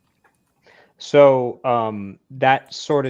so I'm specifically an Orthodox Christian. And I don't claim to be a representative of Orthodoxy, so I might get some shit wrong. So fact check me, ask an Orthodox priest; they'll be able to tell you. But I'll try to answer any given question you have as straightforward as I can. Right. So to answer that, it depends. It's actually, as far as I can tell, the answer to that's a bit muddy. It's possible that it might be forever if it's temporal, but you can, it seems, as far as I can tell with the theology, you can actually get out of hell if somebody prays for you on earth, or if there are people who are interceding on your behalf if you die. Now, and there's also a distinction between pre-final judgment hell and post-final judgment hell, which are separate states. You don't think that's just as ridiculous as what the Hindus said? So the problem I have with the specific Hindu belief is that it is contradictory. This belief is not contradictory. This belief is coherent. That's the difference. The problem is internally coherent, and the other one is not internally coherent within the worldview as a whole. And this is why it is an entire worldview that has epistemology, metaphysics, theology, philosophy, and all these different things encompassing it to create a religion. Okay, and this is and why you have to take the system as a whole, and that includes anthropology, a creation story, and a historical account. All these things together creates the religion and the dogma that we ascribe to. And it's this not is just why willy-nilly, and so we compare that worldview to other worldviews, and if they can account for things like epistemology, like metaphysics, like truth, like morality, and things like that, in some systems, metaphysics, that cannot epistemology, be. ethics. Yeah, and if they can't account for those, then that system is bunk. And one of those systems is materialism, because it doesn't account for any of those. And so you're in your view, you actually can't account for any of them. And this is why there's a problem with this conversation, and this is what here we go, more personal. No. You know what's funny? More meta conversation. Go, John. Let him go. John, you are very emotional, John. So this is what you do, right? This is what you do. Like whatever person on the panel talk about Hinduism, and now you're pigeonholed into comparing Christianity or Catholicism, whatever your God is, whatever the thing you will believe, with a single one religion. When I said there's 9,999 other ones, one have time for that. What does that matter? Oh my God, Joe. Because it's just personal infidelity. No, it's being used as a cudgel or it's used as leverage to say like your religion has less validity because there are yes, exactly. But you're talking about aspects of consciousness and belief of existence, and I don't see how that has any bearing in the conversation. Just because there's 9,000 of them, you're suck. Let me explain. And that's actually a logical fallacy. Just because there is people who disagree and 1,000 different options, that doesn't tell you whether the one option is true or false. But that's the point. You can prove that yours is actually the real one, and the other ones are not. And I just explained to you how we would the methodology to determine that. I know, sir, but you didn't understand any of that because we're too big. Sir, it's a straw man. It's like you saying a straw man of who? Who am I straw manning? You're just saying words. Straw man example. You're just saying words. Straw man. No, sir, stop there. How is he straw manning you? Give me 1 second, please. If I say describe me a tall person, and you say I'm the tallest midget, does that make you tall? Absolutely. Is that what I did? A tall? No, look. You see, height is relative. You can't even control your no impulse. ontology to height. No, you can't even control your impulses. Can I try and bridge this? Just because you are the tallest midget doesn't mean 1 second, please. Just because you are the tallest midget, that doesn't make you tall. Just because your religion is better explained and sustained and can be better explained than the Hinduism, that doesn't make that your religion is right. There's a fallacy there. So that's my question. Again, I pay very good attention to this place, and I know very big content creators that listen, that's not the argument being made here. You guys got it. So yeah, I can kind of just throw this back at you, because if you so the term religion is very loose. I could just as easily say, oh, there's like 100,000 different worldviews that exist. Why do you believe your worldview and not literally how many gods? Not literally any other worldview that's ever existed? Let's go with gods. Why Zeus? Why can't you engage with his? Why can't you engage with his question? And I did. Let him talk. You're not. You're not. I absolutely did. He talked about. You're trying to make a different one. All right, you guys. There's a back and forth in debate. Let Adam finish his thing. Let Adam. So Fatty, are you a panpsychist? Am I a what? A panpsychist. You gotta explain what that is. Come on, Adam. How do I spell that on Google? Go ahead. So if you don't know what panpsychism is, then I can just say, okay, well, that kind of proves my point. That I'm not going to be able to tell. I'm not going to be able to give you. No, I can Google. I have ChatGPT. You can say me what it is, and I can check GPT. Go ahead. Panpsychism. Probably a word that someone who has said being English in a second language would know, right? Your psyche. Handle your psyche around. Man, I got fascism, brother. You have to spell this. Effigy, have you ever heard of panpsychism? No, actually, I have not. Okay, so it's not something that someone with English first language would know either. True. And that's my point. As a mind or a mind like equality, the word itself was coined by. I don't understand even how this helps your point, Adam. Let the dude go. Why you guys trying to do that? Let's learn. That's another one of those dickhead words like homophobia and the others. So panpsychism is the view that all things have a mind or mind-like qualities, right? Yeah. Why do you introduce that, sir?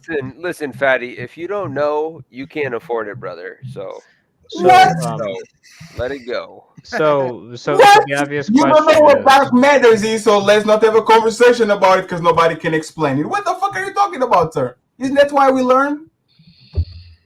So the point of me bringing up like some obscure ideology or some obscure worldview that nobody really knows shit about is unless you cannot give me a reason that you are not a panpsychist, you have absolutely no reason not to immediately adopt it. It's actually an unprincipled exception on your part for you to not either have an immediate refutation for this, or else there's no reason for you to be that as opposed to anything else. Because that's basically all. So that's basically what you're saying to me or any other Christian when you bring up, oh, there are 10,000 different religions. Why do you pick that one? Because the implication of that question is that any given religion is just as good as any other one. So I can just throw that back at you and say, well, why the fuck aren't you an anarcho-communist? Oh, why the fuck aren't you and I can explain it, and I can literally explain why I'm not actually a debate trick to try and get you to explain why you don't believe in please allow me to go.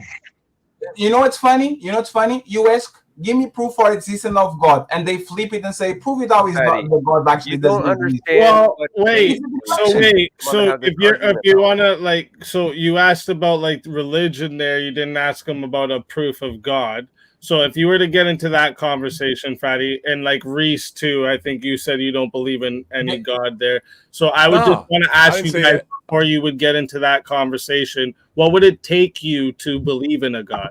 So God will come to earth and he will say, "Hey, Fatty, I know you be beating your dick to motherfucking Carmela." And I was like, "What the fuck?" First, I thought that he was the hacker, but then he was like, "No, I'm God. I know that this happened." Proof that you can omniscient. So if someone came down to you and told you something that only you would know about yourself, that's God. Or what did you get for your wait, let him answer, guy. Yes, or I do not think I'd be able to provide you that. Or an undeniable, omnipotent type of being, right? But that can be an alien too. Listen, what I'm saying, but God has to personally come to you and go, "Hey, no, not I'm here." Wait. And what do you let me walk him through this for a second, please? Because you guys keep doing all this stupid sidetracking. I don't know why. John. Point for a second. We missed something ages ago. Right. Let me finish this, please. Let me get through this, brother. Okay. So you would need someone to come tell you something about yourself that no one else knows. No, right. No. That's Addy, let him fucking talk for a second. Joseph, no, please. He asked me a question. I need definitive proof. I never been to let him finish the question before you start. Stop, dude. You've been trying to run the show all night. Fuck off, Joseph. Please. No, shut up when I'm fucking. I'm letting him talk. So just shut the fuck up. It's possible, please, for me, right? So, not talking about him. Holy fuck.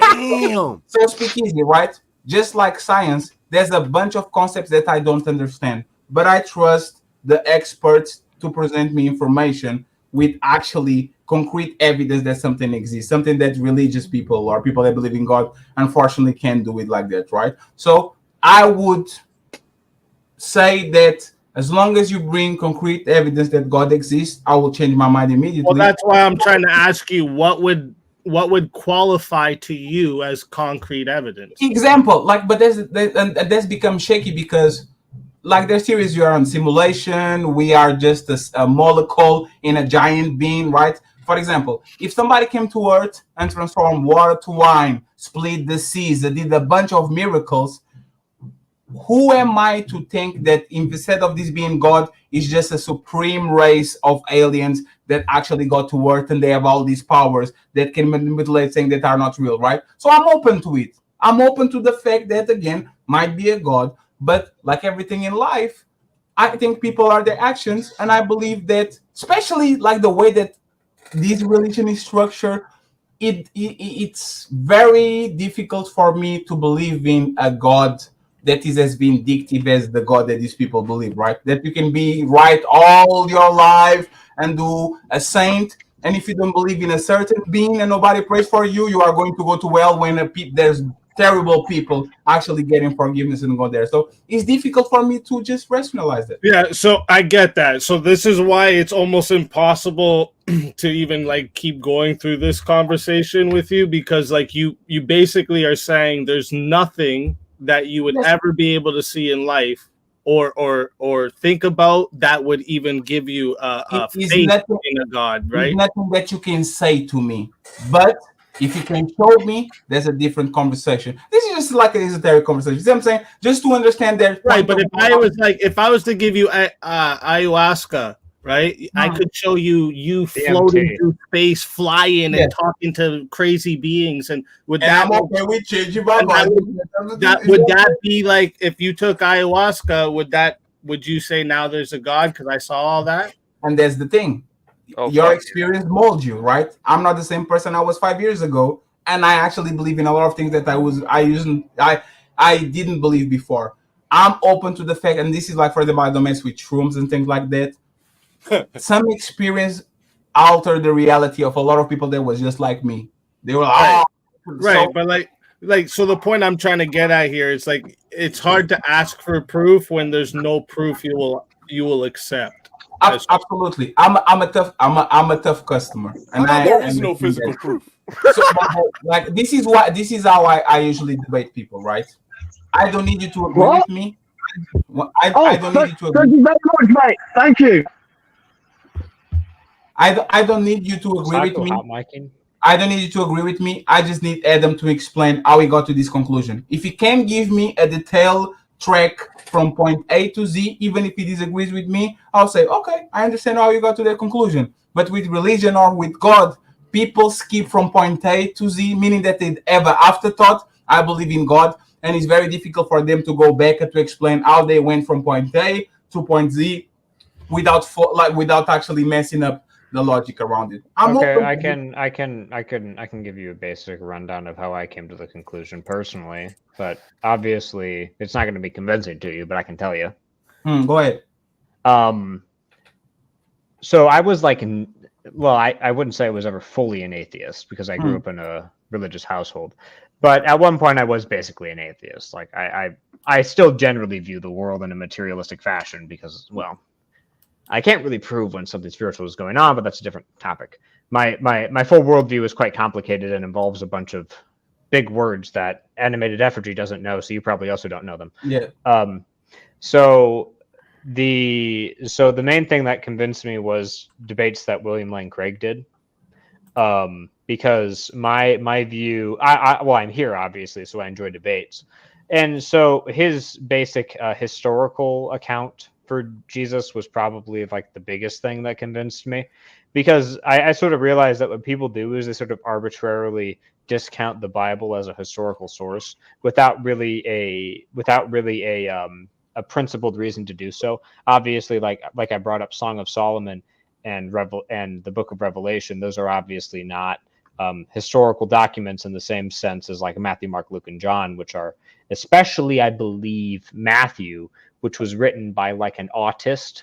I believe Matthew may have actually been autistic, like how much detail in that. But that's a different topic. So later on, so I get back into Christianity. These people are all human, by the way, right, Adam? What?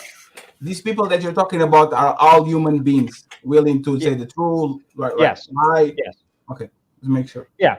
but the finer points of Matthew's autism diagnosis is a different topic. I do actually want to move on from the fucking Matthew. It's funny how the guy has to have autism rather than just thinking that it was hard for you to get to a point. I get to it. I don't want to hear Adam. Impossible. On autism. Autism and religion are the same thing. You disappointed me today, bro. Come on, what's going on? Well, I'm a naturally disappointing person. I don't know what to say. The whole thing is pretty disappointing, to be honest. So from there, I actually started in getting more into debate content, and then Jay Dyer did a bunch of debates, and he basically pointed out a bunch of philosophical issues with atheism as well as Protestantism more generally. And that's basically how I got to orthodoxy in particular. And this is all like, so humans convinced you that your point of view was not real, so you change your mind, like this, basically. So yes, let me actually tell you this, right? And then I know I'm a tough cookie, but I would rather. Is anybody but Adam and Fatty going to be able to talk on this entire panel? Yeah, go ahead. British. It's actually fine. I apologize for hurting your feelings. They're doing good, though. Sorry if I offended you, sir. It's not offensive. I might actually. Go ahead, 9,000 bro. They all have it wrong. You gotta say you want to say something, bro. What's your existential? Oh, mate, I've tried to speak like 15 times in the last fucking 40 minutes and not been able to get a word out. I think we're just How do you not say your hearing name? you then, bro. I think we were just not hearing you because Yeah, you can't hear people when people don't shut up. Yeah, that's How do true. you say Yeah. your name, bro? How do you say your Good name? morning, lad. I heard you. You said good morning to a lady. Like you were in the street. You weren't trying to talk. I want to say his name right. How do you say your name? Aku. Haku, just call it Haku. Okay. Call me Are you a Liam if you believer? want. Are you a believer? No. Okay. But I can just be better faith, right? Like, so before, I asked a specific question to Adam, right? The reason for that question wasn't just to show why he doesn't believe in Hinduism. It's to show the thought process that he uses to believe in what he believes in, right? And what we did with that was just attack all Hinduism, right? The point wasn't to see how he debunks Hinduism. It's to show the thought process that he goes through to get to his belief. And then nobody engaged with that and just ran off on some random tangent that has gone nowhere closer to seeing where each other's positions are. Yeah, that happens a lot here. The only thing illogical about Hinduism is the transference of the spirit. Everything else is pretty simple. no, Yeah, he's right. asking though. What he's asking, like, is God your process to coming to the conclusion of the Right, there you go. So what Adam is telling you when he says why he doesn't believe in Hinduism is showing that he's looking for congruency throughout his religious texts that fit the world model around him, right? And then when he finds like that it is congruent, that it does flow through and it does make sense, then he can start to believe it. If it doesn't have that congruency, he won't believe it, right? This is what he was trying to explain, right? And we don't actually tackle what Adam is telling us is his belief. We attack something completely irrelevant. What we should do is actually now, when Adam has said what he needs for him to believe this, is actually narrow down and attack his actual position. But we don't do that, and we veered off for 40 minutes down some random shit. I mean, a lot of times the conversation just drifts because of the way that social dynamics work, but sometimes people throw smoke bombs. Adam, they don't want to talk about it. I think Adam would probably, Adam, do you know tag? I just want to know. I know tag, but I'm not skilled enough to argue tag. Oh, okay. That's why I didn't go to it. Enough. I was just wondering why this whole time you haven't, like, this is where I thought you would go. This is why I was saying, wow, L's for Adam tonight. Well, tag is hold on, let him finish. Seems like a simple argument, but I've actually talked to Chase Haggard a bit about this. Tag is actually very complicated if you but so I can't actually argue it. What is tag? Is that a person or an argument? It's a transcendental thing, but the problem with that is first you have to accept the premise that God exists, and the second one is it still doesn't it still doesn't explain why your God that you picked is the right one. This is No, the cult's argument. This is an Well, awful this is argument. Fatty, even that attacking argument. the conversation of does God exist is a fruitless. Okay, it's a moot argument to begin with. Joseph, Fatty didn't actually answer the question. So tag is a children's game played in the U.S. where one person will touch another person. Oh, I know what tag and then is. they'll I run thought it was around like trying to. an acronym for something. It's the transcendental argument for God. So, Yes. like the existence of a Right. God. Right. So okay. But So the actual argument. There's also a logical argument. Wait. How you guys gonna like? It sounded like you weren't talking about it, and then when I start saying it, all of a sudden everybody knows it for a second. Let me holy fuck. Okay. Let me say it. Okay. So if Fatty, you were saying then that if you go through this argument, it doesn't point to the religion in particular though. Yeah, because, but have you went through this argument and like I saw an existence of a God? I saw Andrew have this discussion with a friend of mine, and I think he was talking about rights being something subjective because they can point out where is a right, they can smell a right, they can say so. He's a social. Andrew's completely right about that, and I'll defend that position any day of the week. I can actually defend that one very easily. Adam. Okay. You guys seem like Spurgs when you guys can't let people finish, right? I'm just letting you guys know this. You guys look like Spurgs. This isn't verbal combat. You guys aren't competing. Have an actual debate for a minute. Relax. Chill. So tomorrow you can get all that out, but let's have an actual conversation here. When he said that, I agree. That man is way smarter than me, but I couldn't understand why he could say that the proof of rights is a social construct because you can smell it, you can point it out, you can say nothing. But God is literally the same thing. You can point it out, you can smell him, you can do nothing. So God will be a social construct. And when you do the tech thing, the problem is that you have to accept the premise, right? And I don't accept the premise. And even if I accept the premise, the follow-up question will be, okay, so you believe in tag. So what does prove that is actually your God is the correct one? What does make, even if you believe in tag, that you are correct in the God that you pick and you are actually not wrong because you should pick the God 2 stairs on the right side or the door on the left side? So that's the conversation that I never had. Okay, so the argument you're talking about is an argument for rights, not the argument I was talking about. Like, so the argument I talk about. So, like, do you believe like the mind exists? No. Oh no. No. The argument is like, I think is knowledge exists, so knowledge proves that God exists, right? So, like, do you think like all your thoughts are just a basic like firing of neurons in your brain? It's just all in science. I believe in science. I believe that the brain works the way the brain's supposed to work based on science. If there was you're basically like your brain is wired to do and say, and everything is gonna happen no matter what. Yes. Like, for example, why should we like lock up anybody doing crimes then if it's not their fault? Because there's the way that you order society. There's actually the way of to propel. Like, even animals, they have rules of engagement, right?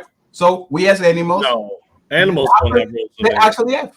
Do you believe in free will? No, they actually have. Animals, for example, behave different on the mating season than they behave on regular terms. So, like, you don't think you have any free will. Like, your actions are just a reaction of the chemicals firing the neurons in your brain, and it just that's how you're going. It's just I believe that you are.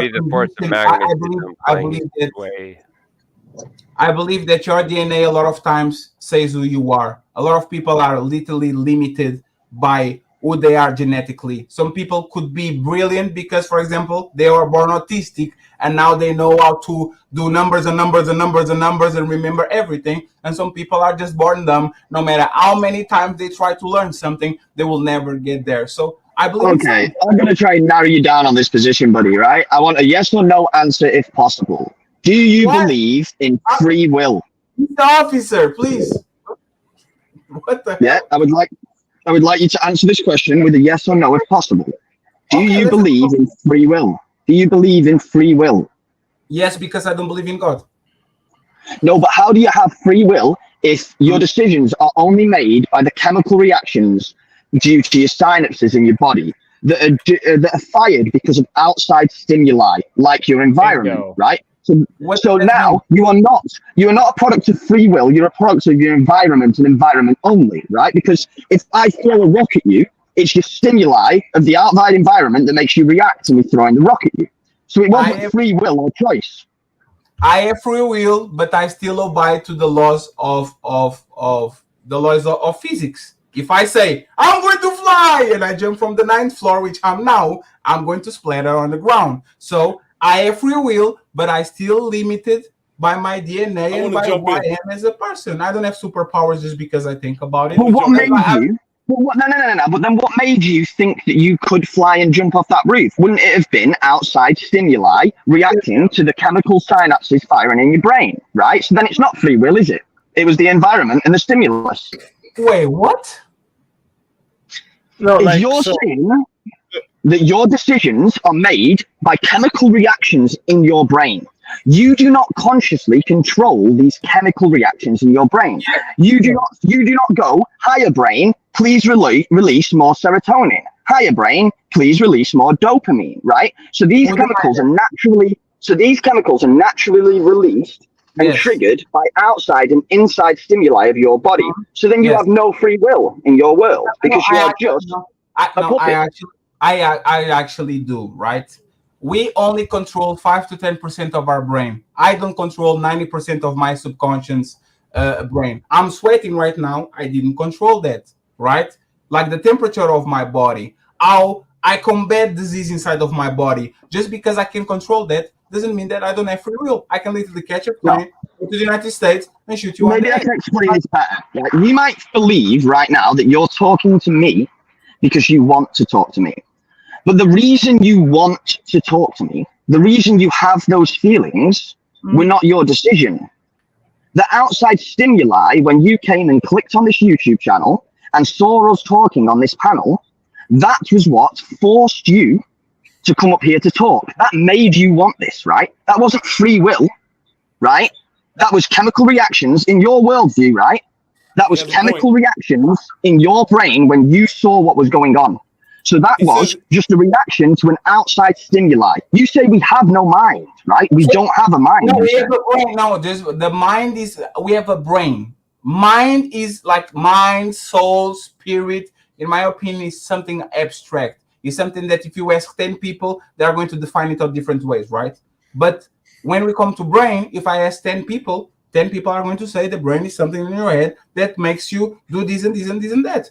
I just because I'm not in full control of what my body does and what my reactions, that doesn't mean that I don't have free will. That I think there's no contradicting points. Actually, if you're saying that everything you do is a result of how your brain reacts. No, I didn't say that, Speakeasy. I say that there's a subconscious part of my brain. Example, I'm horny, I go to Pornhub and I jack off. There's my subconscious brain and my conscious brain working with each other. That I get a But even the conscious brain, right? What are you talking about, sir? Sir, even actually, sir, your mic messed up. Say it your mic broke. I actually want to. What's up, Night? How are you doing? I actually want to hear your wife, right? What is your like? Because I would actually argue that God's existence actually is proof that you don't have free will. I would actually argue that the God's plan thing that you guys talking about, that no matter what you do, you have free will to do, but God knows exactly what you're going to do, and you can't surpass God's will. No matter how much free will you got, God knows exactly where you're going, and there's nothing you can do to actually go past that. I would agree with you that God's plan is way more actually proof that you don't have free will more than me just believing I have a brain. Wait, we're getting away from like what I was trying to go with this. So like, go ahead. So again, you said consciousness. Where do you think consciousness? I don't believe in consciousness. You don't believe in consciousness? No, I believe in a conscious, like a part of the brain that you can control, like me talking with you right now, and a part of the brain that I can control. The dopamine releases, the adrenaline rushes. Sadness, like how can you believe free will if you're saying that everything is just controlled by how the reactions in your brain? Because he's not just limited to my brain. He's limited to my brain and to the world that he's around me. Can I give some input on this? I want to get some input. One second, please. I just want to ask one question. You've been talking the whole time. Does free will imply that I'm 100% in control of what I'm going to do and how I react to things and what I like? Does that That's imply free will? Yes, you have free choice. Yes. Okay, so what? Free will, it means you can make any choice you want. But as a superhero, like if I chose to fly and to be as strong as Superman and have it doesn't mean you can do magic tricks and miracles. It means you can make any choice that you want, right? That's what free will means. It doesn't mean you're magic all of a sudden. Hey, like Fatty, free will goes like this, right? We can do things that the animals choice I want. Your free will is why you're on the panel talking here, right? That's I chose to. Right? It wasn't some thing that pushed you here, right? Mm-hmm. You don't have free will. Like nobody does, right? None of you. Nobody. Well, Haku, that I'm not understanding your position. So, you can never prove to me that you have free will. I can prove to you that the truth you got is shaky at best. Can't understand you. Okay, well, I can demonstrate my free will right now. Look, free will. I can take everyone off. Free will, right? It was my choice. What do you mean? That's my free will. Was it though? Was it though? My question to you is: Do you? No. That was no proof of free choice, right? I just said something that created a stimuli within your brain. I said something that created a stimuli within your brain that made you do that, right? That created an emotion that you felt. So I'll explain to you why it didn't make me do that specifically, because I had the ultimate choice of how I went about it. I could have just went like this and then just you, or I could have just went like this and just them. Like it. You could have done. But do you know the reason? But do you truly know the reason? But do you truly know? Do you truly know the reason why you did this? You're letting me finish after you just bitched at everyone else for interrupting. Did you hear what I said? You literally just tried to prove your point, and when I tried to counter your point, you just tried to prove your point by doing an action, and when I tried to counter prove your point, you interrupted me. Actually, I think it was my turn to talk. Okay, go ahead. So Haku is actually making like what I'm saying is there is no free will, right? If I walk down the street and I go to buy ice cream, right? We're going to use this analogy, right? I might think that I chose the vanilla ice cream, right? And today it was my free will to choose vanilla out of all these other ice creams. But I can never be sure in this, right? Because I can never be sure that the outside stimuli didn't affect my choice. You can't prove to me that there wasn't signs around town that made me want vanilla ice cream today. You can't prove the way that person talked to me at the counter that made me want that, right? So this is now not free choice. Right, so now we cannot prove that free will exists because we cannot prove that without... Right, because if I removed all outside stimuli... Influence. You're talking about influence. That's yes. So then if you've been influenced, if it's not influence... That doesn't matter, though. You still have choice. It does. It does. No, because it's not a free will choice, is it? So, right, because your choice hold on. So, but these Haku, can I attempt to explain your point in a bit more clarity? Thank you. Yes, please. Okay. So, SpeakeaZy, what Haku is saying, and you have already admitted that things happen that will influence your choices, right? You admit this is true. Can influence. Okay. Can. So, well, I would actually go. This is exactly how I know free will exists. Well, so if it didn't, every single person would be affected by these things that happen to us the same fucking way. Well, no, that so that actually doesn't follow. And, how doesn't it?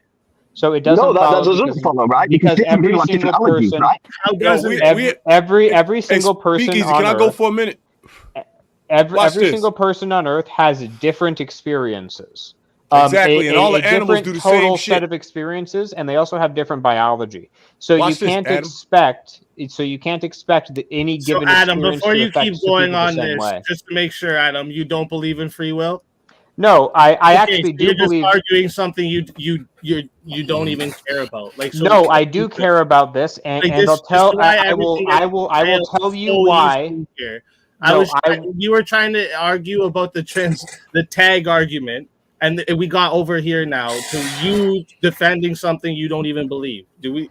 So Haku actually lined up why exactly I'm making this argument right now, because Haku said on physicalism, on materialism, this is a necessary outcome. I'm arguing from the position of physicalist materialism, as Haku pointed out earlier when he was talking to Fatty, because I think that on physicalist materialism, this is a necessary outcome. You can't escape this. I think if you introduce non-physical things, like a mind, for instance, then you can escape this. But I think on materialism, you can't. They just said they don't believe in a mind. So if Haku doesn't believe in a mind, then I think he is trapped in this non-free will point, at which case he basically has to give up ethics entirely. Can you define what a mind is before Reese goes? Yeah. So mind is the part of you that thinks, basically. So a brain. It's an emergent property of the brain. Yeah. So bringing up emergent properties is pretty much always a cope, because you can't really identify. Well, the reason it's a cope is because you can't really identify the difference between the emergent property and the thing itself. There's not really a strict line between those two things. If you were to try to tell me the difference, you would just end up ultimately appealing to the brain. I mean, it's really hard not to. Yeah, exactly. So, like I said, saying emergent property is just a cope. It doesn't actually give me any information about the thing itself. I'm sorry, Reese. I think he's going to talk about the animals having urges and free will and all that. But yeah, so the point I was making, Speakeasy, is obviously there are things in the world that can influence decisions. The question is, what is the thing that is not influencing the decision that allows you to make a choice on physicalism specifically? Desires and motivations. So desires and motivations are obviously influenced by the external world. But you are not a slave of them. Obvious. But you can have them internally. The fact that you can have an urge to drink alcohol and you decide not to proves that you have free will. Because your body, the chemicals are literally telling you, go put that shit in your motherfucking mouth. No Diddy. And you can say, no, I'm not. Doesn't that Hey, Team Fatty, do you know this? Sorry, I just realized. And do you know someone named Denizen? No. Okay. Denizen, can you like throw your cam up quick and just give me a peace sign? I won't put you up with the cam up. I'll leave you back there until you turn the cam back up. I just want to make sure you're not trying to come up and well, I have to go soon. So if anybody wants to yell at me, do it now. How old are you? Get the fuck out of here, you motherfucker! No, I'm just kidding. Adam, how old are you? I think Reese wanted to say something about this. I never talk about my personal life on here. You won't get any. Are you an outlaw, Adam? Are you running from the cops? What? Yeah. Reese, I think I'm not telling you. Reese had something to say on this.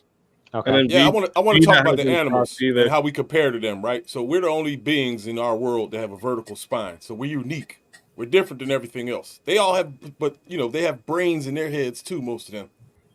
So we try to associate what's happening and our behavior with the words that we create.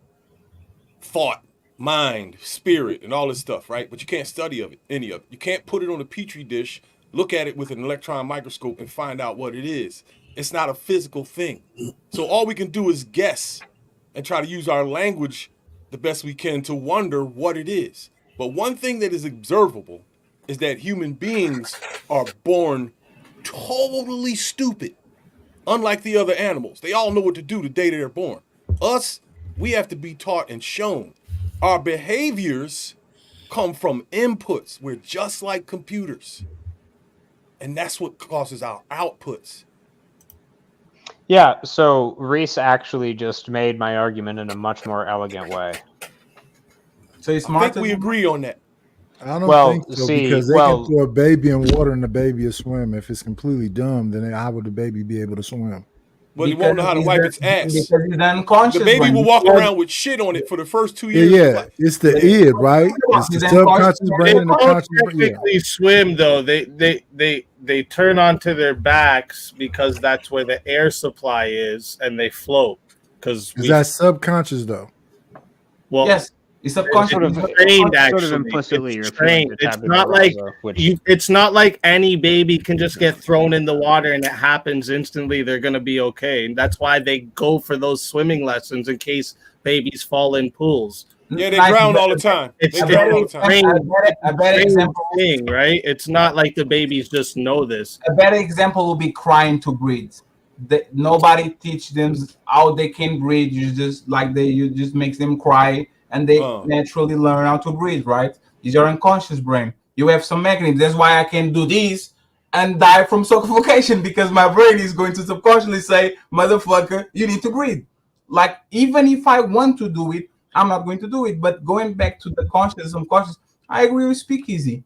Like, we are not slaves of our impulse at all. You have a lot of chemical brains that are telling you to do things, and for multiple times in your life, say, you know what, I'm not going to do that. I'm going to turn around and do another thing different. So didn't that prove that you actually have a little bit of a free will? Because you can't go against some things that are happening in your brain and some chemicals and say, instead of I'm furious, I want to beat them up, I'm going to be a bigger man and I'm going to maybe, but they say it's an omnipresent, all-knowing being, and that your life is written in stone, and they already know everything you're going to do. But that was my point, Nightly, right? The presence of God actually is a biggest contradiction to free will, in my opinion, than science.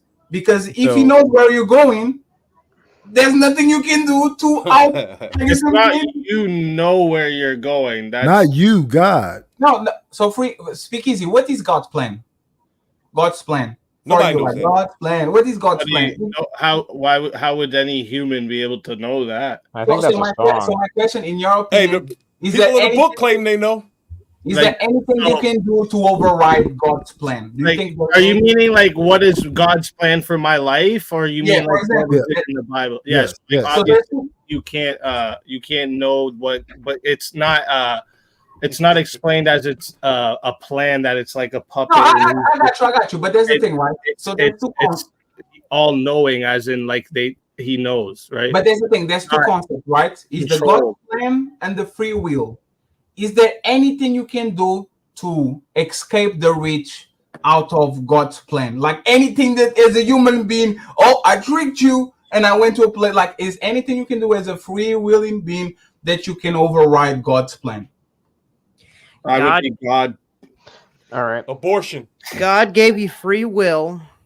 That doesn't mean God doesn't know if you choose a certain. Good night, guys. If you choose a certain action, that if you choose that certain action, He knows the consequential steps that happen after that you choose it. But that doesn't mean you didn't choose the particular action. How do you know that? No, he didn't know. How do you know that? You're going to say stop. You didn't answer my question. Is there any way that I can override and escape God's plan? Damn, you have a long hair. God damn it. I didn't know that. Now explain that explains a little bit. What? What's to explain? Now is that it looks very Republican in front of his face. Jesus and that USA. So is there any way as a human being with free will? There's nothing outside of God's knowledge. So you don't have free will. He has. Imagine you can put it in the context to make it easier for you to understand. But obviously, we as human beings don't have the same intellect and ability to understand as God does. But I can try to do an analogy like the multi-universe theory. So I have.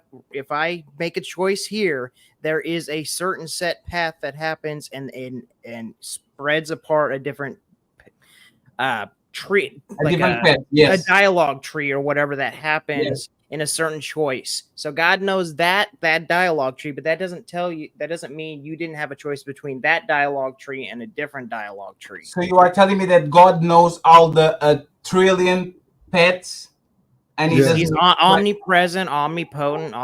He knows all of it. Okay, so but there's the thing: is there any way I can write a pet that God doesn't know using my free will? Any way you can do what? Is there, like, there's a trillion pets that God knows this is the possibilities of. If I choose these, I go here. If I choose these, I go there. Is there any way that I can, with my free will, design a plan that escape God's grasp of God's plan? No. And that's the point. Doesn't that deny that I don't have free will because God carved it like because you have the presumption because there's an infinite number of choices you can make. Just because God has knowledge, once you make the choice, that God has knowledge of that path and all paths consequentially from that. That doesn't mean. Let me just ask Fatty a quick question. Fatty. But you're trying to explain the mind of God, right? No, that sounds like you are too. You, the mind of you. You're trying to explain the mind of God, John. Yes, I'm trying to make an analogy so you can understand what it would be like. Somewhat. I'm trying to make an analogy. The only thing we can do is analogies when it comes to the essence of God. It's fine, John. But you know what's funny, John? You know how he sounds? It sounds like you have fake choice, which actually goes around and he's like it sounds like you have a fake choice of going there, but it's like he's actually predestined and God already knows exactly.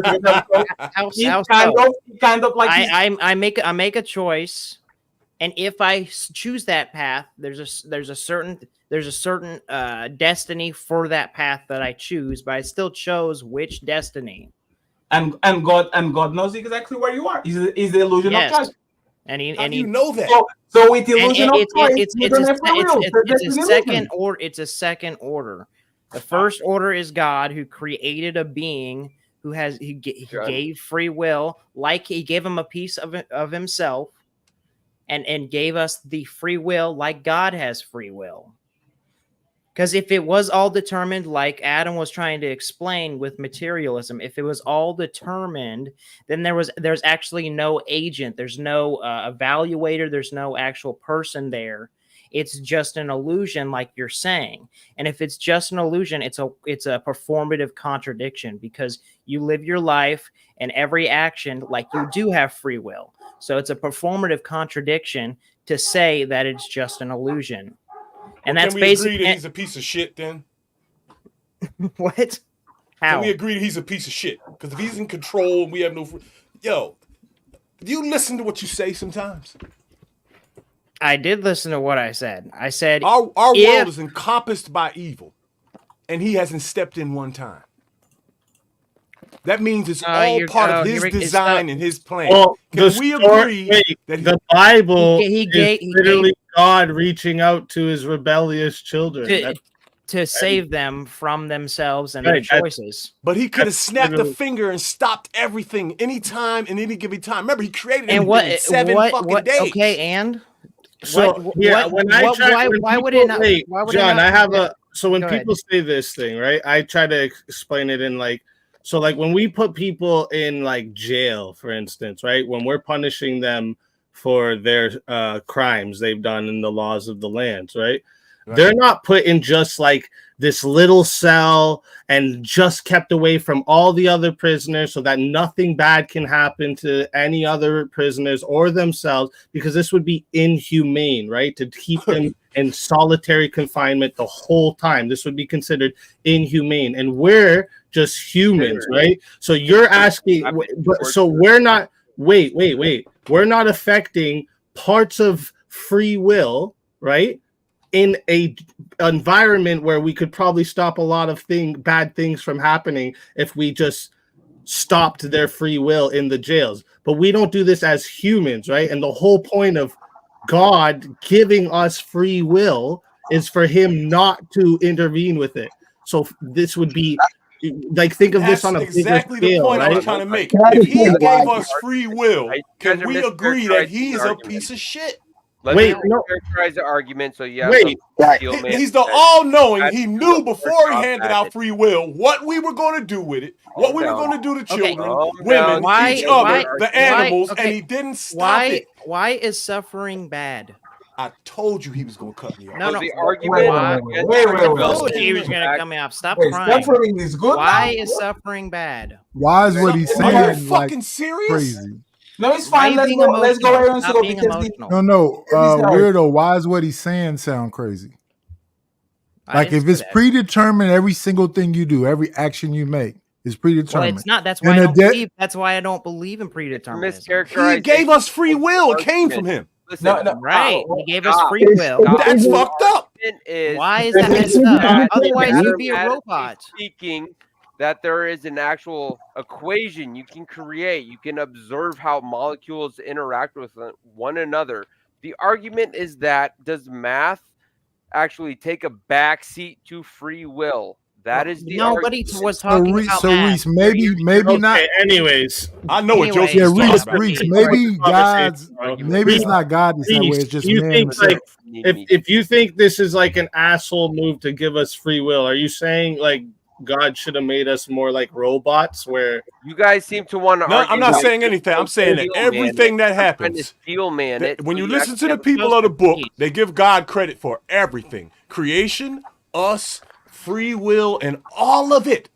Nothing happens without His say so. Is what they tell to us. And all you see, and all you can study far back as human beings go, is nothing but evil. Human beings have never been good at any point in history. We have been assholes since day fucking one. And that is His doing, if you believe. Well, how can you not see that? That's a really pessimistic view of life. You think like everyone is evil? Like you're evil, bro? Like do you look into your name child's one year. eyes? Name one good year of recorded history. Do you look into your child's eyes and say, "Well, that's stop, John, stop! Don't go into these side things." My children are grown; they're already evil. What the fuck are you talking about? He just said everyone's evil. And he just said name one good year in history. So, can you explain to me what's a good year? When no fucked up shit happened in our world, our beautiful world He created. No wars, no child molestation, no murders, nobody attacking women, no lies being told, no stealing. It will never. Okay, I'll explain this again in the story. Adam and Eve, right? Was it not perfect then? Pay attention, fatty.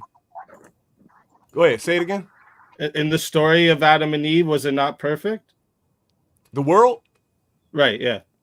All right, so you mean you're talking about peace, the right? It was all peaceful, right? Yeah, pre-fall. Two crackers in the middle of fucking equatorial Africa speaking Dutch English to a cobra in a tree. Man, don't do this to me. Why? Two people in the jungle speaking Dutch English to a cobra to determine how human life is going to go. You want to have talking about Adam and Eve, racist and be unchecked? No, I'm not being funny.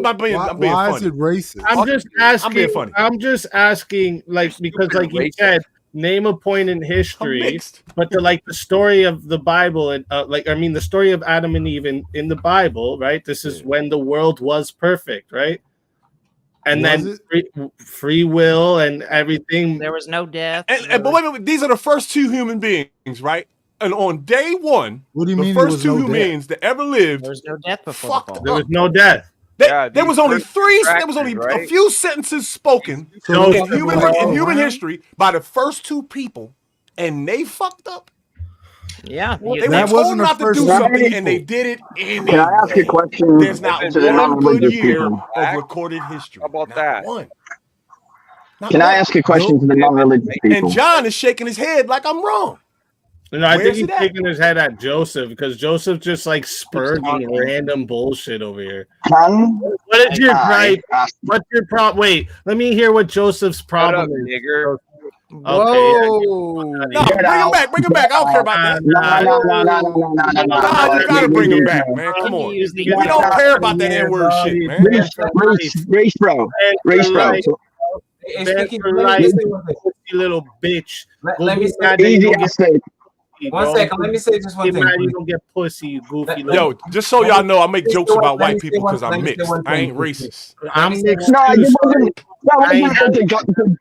on my fucking channel, guy. You can go take that somewhere That wasn't else. a derogatory thing you said about white people. Like you didn't like say anything bad about white people. That's fine.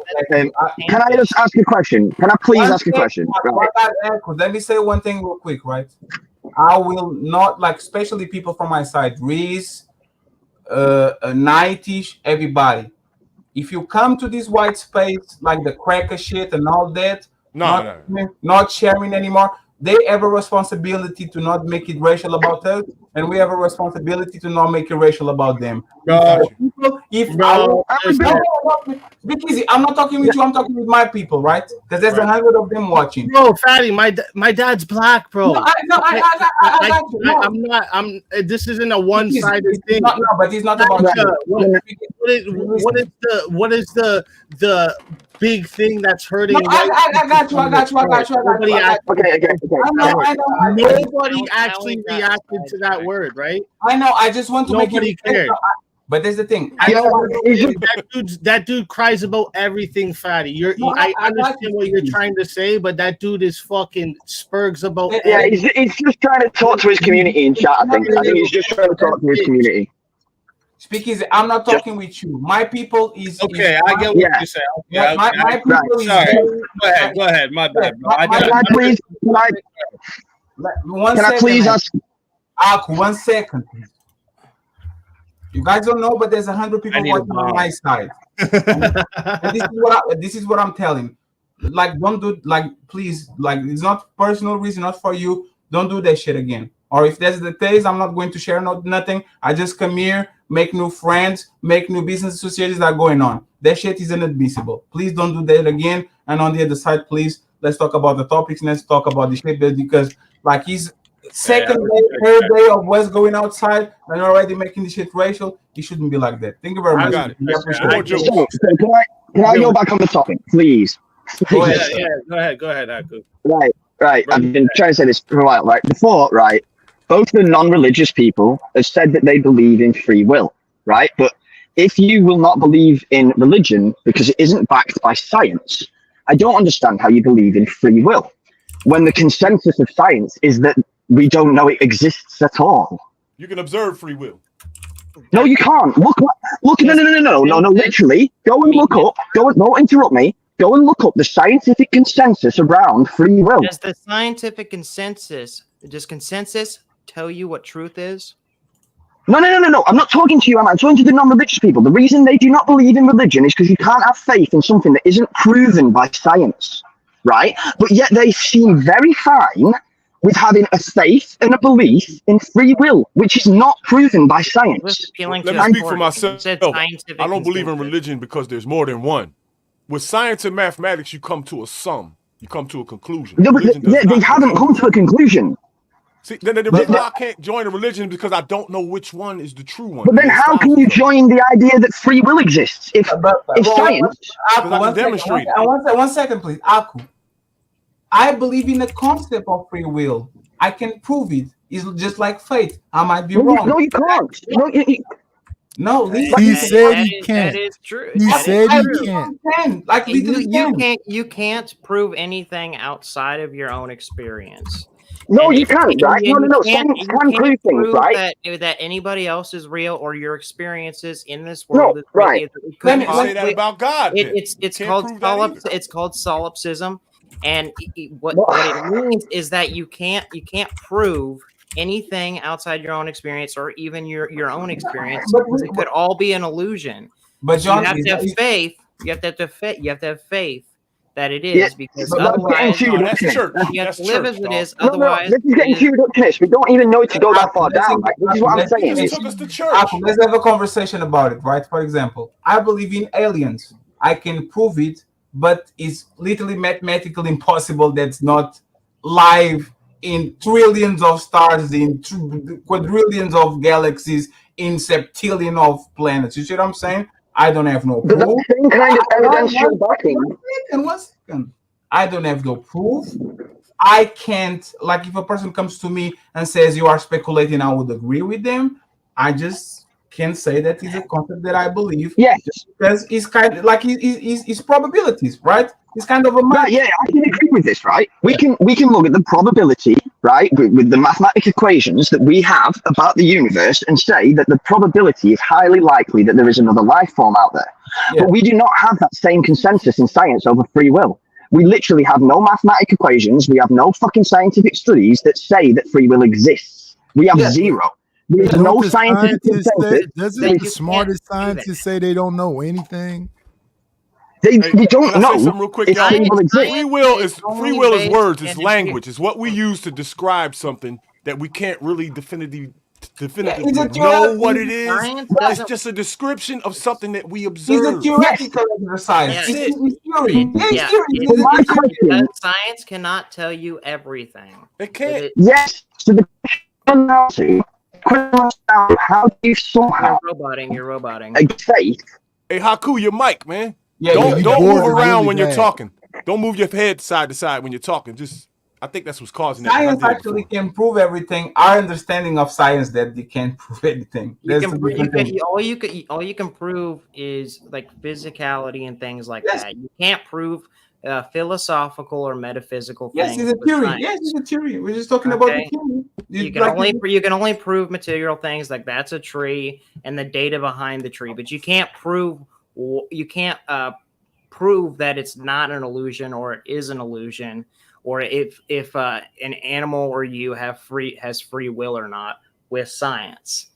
But you can use a reductio and understand that you are performing and moving and acting as though you do have free will, and so it would be a performative contradicted to say that you don't have it.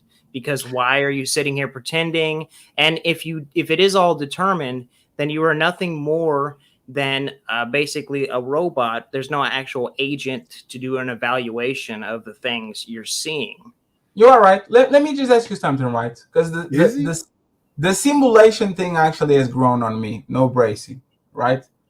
Like between God being all powerful and knowing exactly what we're going to do, and we are encapsulated in something, and the theory that we're just a simulation. We're just a computer is running a program where it seems everything is premeditated. We can't see the amount of like the size because we are just 1 0 or 1 1, and we are just walking around. Just like the Wizard of Oz. What is that not as possible as religion? Yeah, it's all faith. That is faith based. So because you have to. I don't want to, and you have to act. John, I don't mean to interrupt you, John. Sorry, my bad, dude. Keep that thought for 1 second. Do you know who this Denizen person is?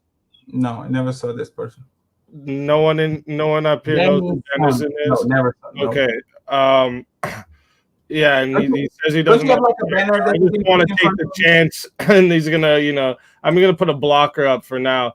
And put on over there, though. And usually people are trying to fuck with you. Don't sit there forever. But here we're gonna, because he's been trying to give some takes in the back there. Denizen.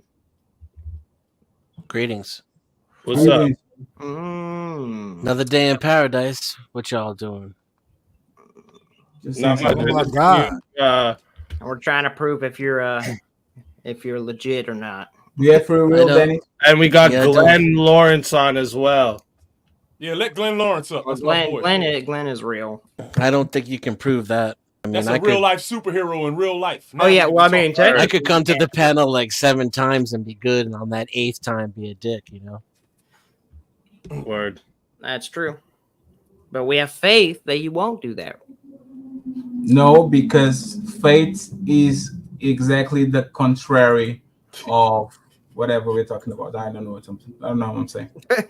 I am. Scotty, what if I told you right now, God told me I can unblock this, and if it proves that's right and it's safe to do so, you have to show me. You have to show me.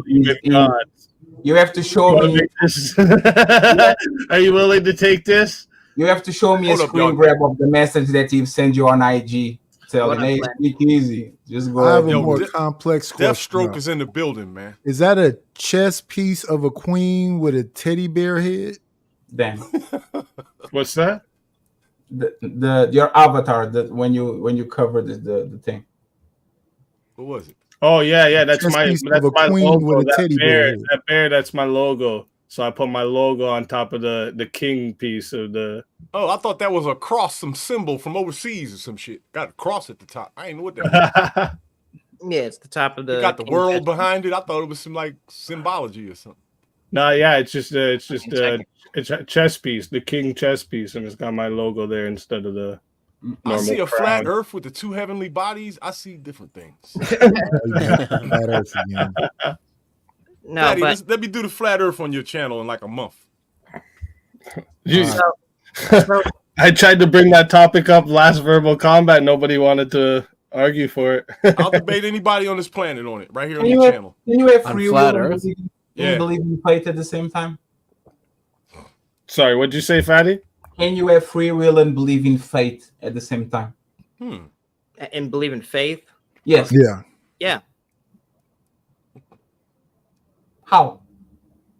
I mean, what do you mean? You can have free will and you have to still have faith in things. So fate means that you are predestined to do something, right? Oh, you mean fate? Yeah, fate. I'm sorry, I can't pronounce the ages, right? Like for example, like can you? I actually thought you said that he said faith, so I was like, you had me confused. My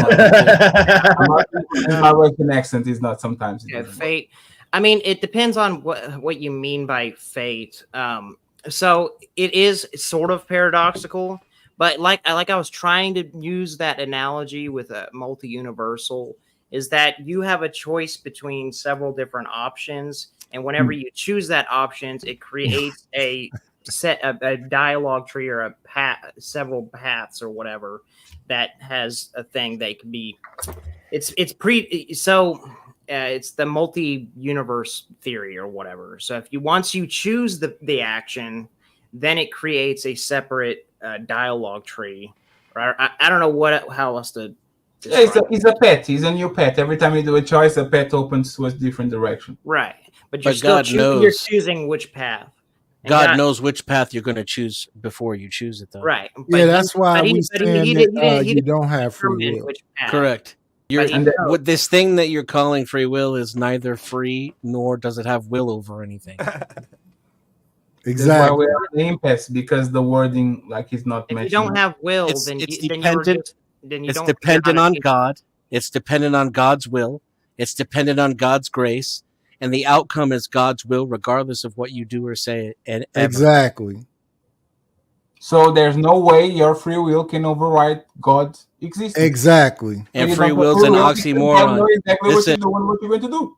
If anything, it's like jumbo free shrimp. will should be the atheist position. It's Christianity. It undefines the very essence of free will. Are you like a Calvinist? Hey John, let me ask you something real quick, right? Of those 1 million pets, does God know exactly what pet are you going to follow? He would have to, otherwise he's not all-knowing. Like you said, he's like Doctor Strange, right? He has 1 million pets in front of you. Does he know exactly which one you're going to follow? Yes, I said this like an hour ago. If he's omnipresent and all-knowing, there's nothing that's a mystery to him. Right. So why would he come to the garden and say, "Where are you hiding?" He gave you can't hide. And then you say that Adam and Eve was the first people. That's not the truth either, because Cain and Abel married people outside of their own family. If it's only Adam and Eve and they only had Cain and Abel, how did Cain and Abel marry onto other people if there weren't no other people around? Just because we just say stuff that we strongly believe, and we stand on that and willing to delete each other behind it. Well, somebody had to fuck their own sister in that story, dog. Oh my God, Jesus Christ. A couple times. Mathematically. I ain't trying to hear no laughing or nothing. Mathematically, somebody had to fuck their own sister a couple times. Several times. Reese. I mean, it's still funny, even though you're right, Reese. Crazy ass story. Let's be nice. Let's be nice. You don't have They're to doing this while my children are on this planet, dog. Yeah, it doesn't give. Yeah, let me explain it for you, John. I'm gonna give you guys. Let me do it with like an everyday scenario. For Are you religious, by the way? Speakeasy. Huh? Are you religious? So okay, we'll talk about it after. So because I don't want you to use this in the debate. I don't do it during debates. I don't do it during debates. What religion are you? I want to give it to you the free will example with the all-knowing God, so you understand. and I'll give it to you with like an everyday thing. So like tomorrow, you're gonna wake up, you're gonna open your fridge, and there's waffles, toast, and milk for the cereal. Just wait. Let me get through it for you. There's waffles, toast, and milk for the cereal. Okay. So God knows what will happen when I choose the cereal, or when I choose the waffles, or when I choose the toast. It's still my choice to choose the toast, to choose the waffles, to choose the cereal. But God knows the results of each path. But he knows which ones you're going to choose too. Within the all-knowing God. But does he know? No, because he already knows what you're going to choose. No, he doesn't. No, that is not. No, that's not right. Then he's not all-knowing. Then no, he is. I just explained how he's all-knowing, because he knows that whatever you pick, he knows that path. He still gives you the free will. That makes God a very good mathematician. No. He's not all-knowing. I'll give you another example, right? No, before you go though, isn't everything that you're capable of eating determined by him already in the first place? No, it's not predetermined. No. So like, again, I'll give you another one. There's 2 roads that you can go down. I've already been down both roads. One road has a bunch of people shooting at you. The other one's all fluffy unicorns and rainbows. Okay. I give you the choice to take which one. I still know what's going to happen to you no matter which choice you take. We agree with that part. I'm sure the part we're having a problem with is the part where you think you know something that he doesn't know, or you have a choice to do something that he hasn't predetermined and already put there. No matter how many limits of amounts of things, universes, galaxies, black holes. No, because like not every moment in time was created at once. It doesn't matter if I created it. I know I created it, right? The concept of time is man-made. God is everywhere and anywhere. Right, but you don't think time passes? Like I know we've made that. We are also time, so we can understand it, put things into schedule or calendar. I understand that, but do you think that the concept of time, like things passing and progressing, like how we age, right? You don't think this happens? This isn't real. Yeah, God doesn't. We're it's all analogies, because God's mind does not work like our mind, and just like his, because God's necessarily God would have to have a different sort of mind to be omnipresent and omni. How can this is the rhetorical corners that listen, like Speakeasy was getting to with time. Time doesn't necessarily work the same within God's mind. So he is the first and the last, the beginning and the end.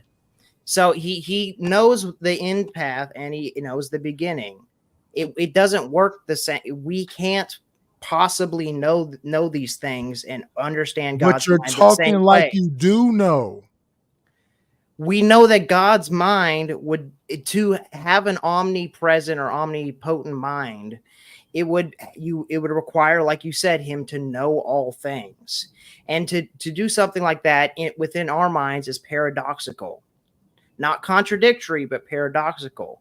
And so there's no this is just good old-fashioned circular logic. So why are you if the God I presuppose exists, therefore the God I presuppose must be the thing I presuppose. And that's ultimately all that he's saying. And you contradicted yourself because you said ultimately it is circular, and it's the same for your view as well. He's not open to any other thing than what he believes. Because you can't prove. We can't prove that.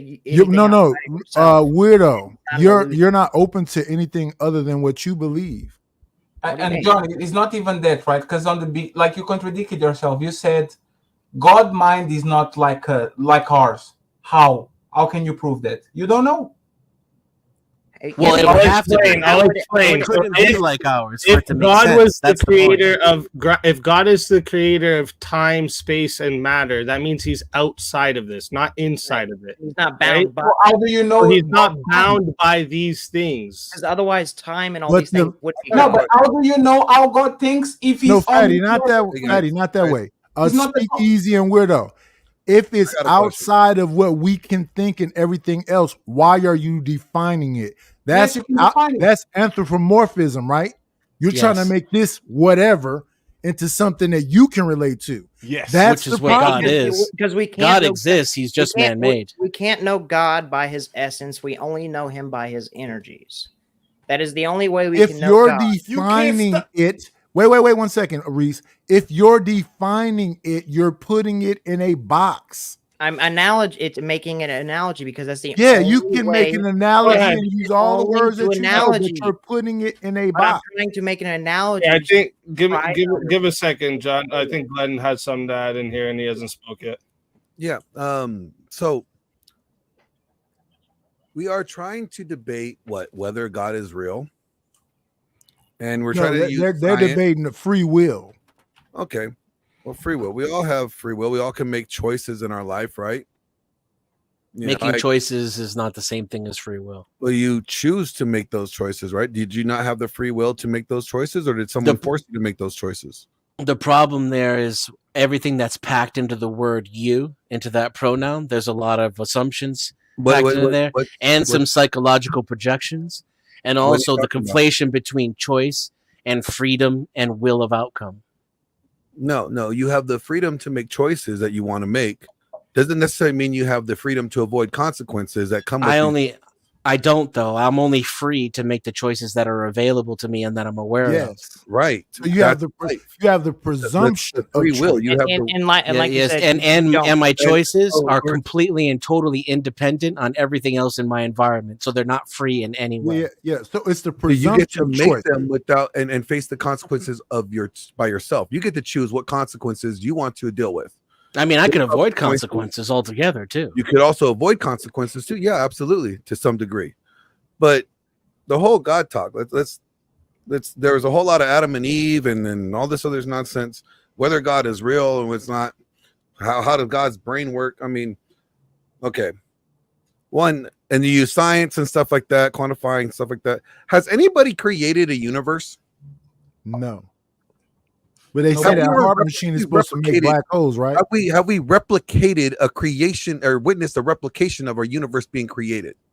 Only simulated, only on computers. Our bodies are literally a universe. I'm just asking, has anybody seen it happen? Yes, no. With life. For a micro. I'm asking. I said universe, not a microscope, not on a micro scale. A universe. Have you seen a universe be created? No. Okay, so science can't prove that theory, right? We don't know exactly what all they're doing with science. Science cannot prove the Big Bang Theory. Science can't prove that we evolved from tadpoles into humans, right? Because we haven't yet seen that happen yet. Science doesn't necessarily, only way that science is verifiable is if it's replicable, right? So if it's not replicable, how can we believe in science? You have to have the same amount of faith believing in science in a theory that is not replicable as you do to believe in a deity that you cannot see. And the ones that are no, absolutely not, because you can prove a negative. Scientists literally are honestly saying there's a theory of no, stop there. Scientists didn't put a definitive answer to how we got here. They have the theory of the Big Bang, and they say, if you present me new proof, I'm willing to change my mind and be wrong. You religious dudes don't move like that. You say, I know I was created by a God, and this is why I'm here. So it sounds like that's what you do with the Big Bang.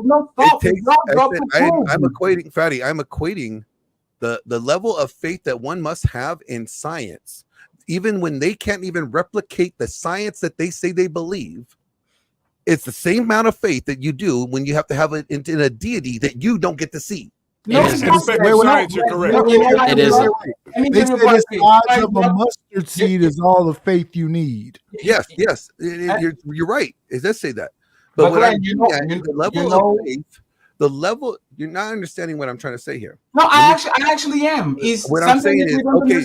So let's just go with the theory of evolution. Let's just say we all agreed that that's what happened. I'm not saying that you do. I'm just saying let's just say that's what we are taught and that's what we agreed to. That's how we evolved. We all. Glenn, are you talking about the monkeys or the primordial ooze? It doesn't matter. We could come from tadpoles and we end up growing legs, and the next thing you know, we got a big dick. Who knows? Just whatever the case is. Let's just for yourself. All right. Let's just say that's your theory. That's God Oh, working you right muted now. yourself. Wait, Oh, that's God shit. working right now. You have no free will. God said, "Don't You talk muted to us. yourself on the stream right there. Don't talk anymore." So No, we he's good. He's back on. replicated evolution whatsoever. Whether we came from monkeys, we have not evolved yet to the next being that we're supposed to. If that's the case, I should have lasers shooting out of my eyes, and I should be able to fly and teleport. If evolution theory was correct, we have not yet What? evolved. That's not what evolution is. What I'm getting at is that we have not yet evolved. Where's the next evolution? If evolution is continuing, what do we have evolved to? As someone who doesn't believe in evolution, you're still misunderstanding evolution. And Glenn, we actually are. We are on the first generation where we're merging metal parts with our bodies. Literally a couple that of is not evolution. That is not evolution. Glenn. It is what you just said. You just said That's de-evolution. That's de-evolution. No, friends. Evolution means that we were in a state and we got to a different state. No. I said if we went from monkeys to humans, we didn't go from monkeys to humans. I'm just going off the evolution Darwin theory. Okay, if we came from monkeys to humans, right? But we didn't. That's not the theory. That's what I'm saying. We know we didn't. I'm just going. Just listen to me. Okay, fine. Thought experiment. If we accept that theory as fact and we believe that's true, right? That takes faith. And it'll take the same amount of faith since we cannot prove that evolution. It doesn't. We not replicated. It doesn't take the same amount of faith, and it's also an incorrect explanation of the theory of evolution. You can't prove the evolution.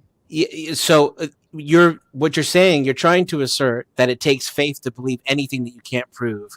I would argue against that to begin with, but you're even going a step further. You're saying it takes as much faith to believe something you can't prove definitively as it does to take to believe something that there's no evidence for whatsoever, and that there's plenty of evidence to the contrary. It's the same thing. You cannot prove that God exists definitively. Is your argument? There's no God. Okay, whatever. That's the atheist perspective. No, you can't prove it at all. If you can't prove religion definitively, and if that's the standard, and if you cannot prove science definitively, then that's also takes the same amount of faith to believe in either. That's not how I see that's not how I see the Christian God. The Christian God isn't not proved definitively. Yes, it is constantly contradicted by logic, reality, and evidence on a regular basis. And then one second. Well, I mean, it was explained earlier too. Glenn, one second, Glenn, because there's a false equivalency, right? At some point of time, we didn't know what gravity was, but gravity was there. Every time somebody jump out of a building, we fall. Like gravity is another concept. One second. That's just one second, please. You guys are making a false equivalency. Just because you don't understand something, doesn't mean that it's there. The biggest component of our universe, which is dark matter, nobody knows what the fuck that shit is. Like nobody has any idea what dark matter is, but it's there. But there's one thing. Have you seen dark matter? No, Glenn, come on. I'm asking you. Because we've seen the effects it has on the universe, on the observable universe. Glenn, no. Yes. No.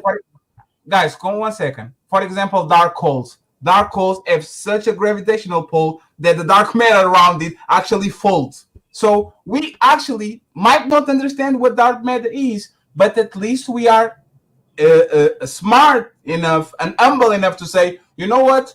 All I know is that I don't know nothing. I'm still trying to figure it out. I'm willing to change my mind. I'm willing to actually understand that I don't have a full grasp of science. Religious people don't do the same thing. Religious people is literally the opposite. I know that is happening. I know this is my God, but I can't believe it. So let me even tell you about the nature of God's mind. I'll go on. Exactly what he's thinking. I'll tell what he you wants you to do. Things that I claim I can't possibly know. I will tell you about in great detail. They're basing it off the Bible, with predictions included. They're basing it off the Bible. If you believe in God and if you believe that the Bible is an inerrant, flawless piece of body of work that was inspired by God, written by man, then if you have that belief system, then you're going to say, I know God's character by reading this literature that explains his character in throughout the whole Bible. That's what. But then you'll get on a panel where you're questioned about the nature of things, and the biblical arguments don't hold up. Hold on, you have to come into this in religion. You're saying, I believe in God. How do I know God? Okay, I read this. Okay. This book here explains his character and who he is and what he's about. Okay, and here's the thing. You're repeating yourself. The problem is when you get on a panel and you start to discuss the nature of the universe, and you're confronted with questions from non-believers. Then you have to make positive assertions about the nature of God's mind in order to have a logical consistency to your argument. But what I want to ask Glenn, and what I'm saying to the other people, is that does that book not make him anthropomorphic? Yes. So that's the problem. Then you putting him in a box. It's a contradiction because God is almighty and all powerful. There's nothing in our world that can actually quantify what the God mind is. It tells you that man can't even quantify or contain the knowledge of God. We wouldn't be able to. We would not. But they can tell you. But they can tell you that the atheists are wrong about it, though. But again, I'm saying if you hold this, let me ask you a question. I'm saying if you hold this worldview, you can come onto a panel and make positive assertions about the nature of free will, the nature of God's mind, the origins of the universe. All these things which are outside of your understanding and so big that they can't even be comprehended, but yet you can debate them on a panel on the internet. Those things. What I said was it takes the same amount of faith in believing something you cannot prove either way. So no, so let's test that out, right, Glenn? Do you believe in God? That amount is the size. No. One second. One second, please. Let's have a conversation. We're talking each other. Okay, go. Glenn, do you believe without shadow of the doubt in God? I believe in God. Yes. So it's not the same as us because we are actually open to the fact that we might be wrong. Science is always and it's a false science is always a false equivalency too.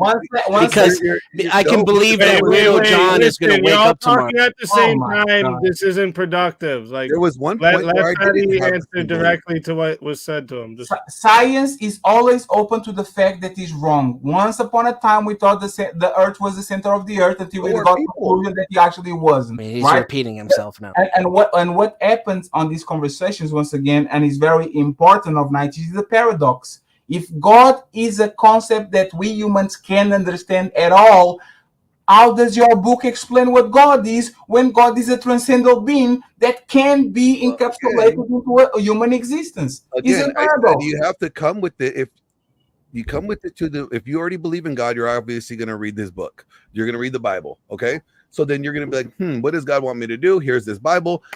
This is his inspired word that he gave us humans to read, to know him, and to live a life according to his will. Okay. This is what he wanted us to know. You're just repeating your original assertion again. But that's what I'm saying. He asked me a question. I said, this is all he's given us to know. It's illogical. It's not true. Just on face value, prima facie.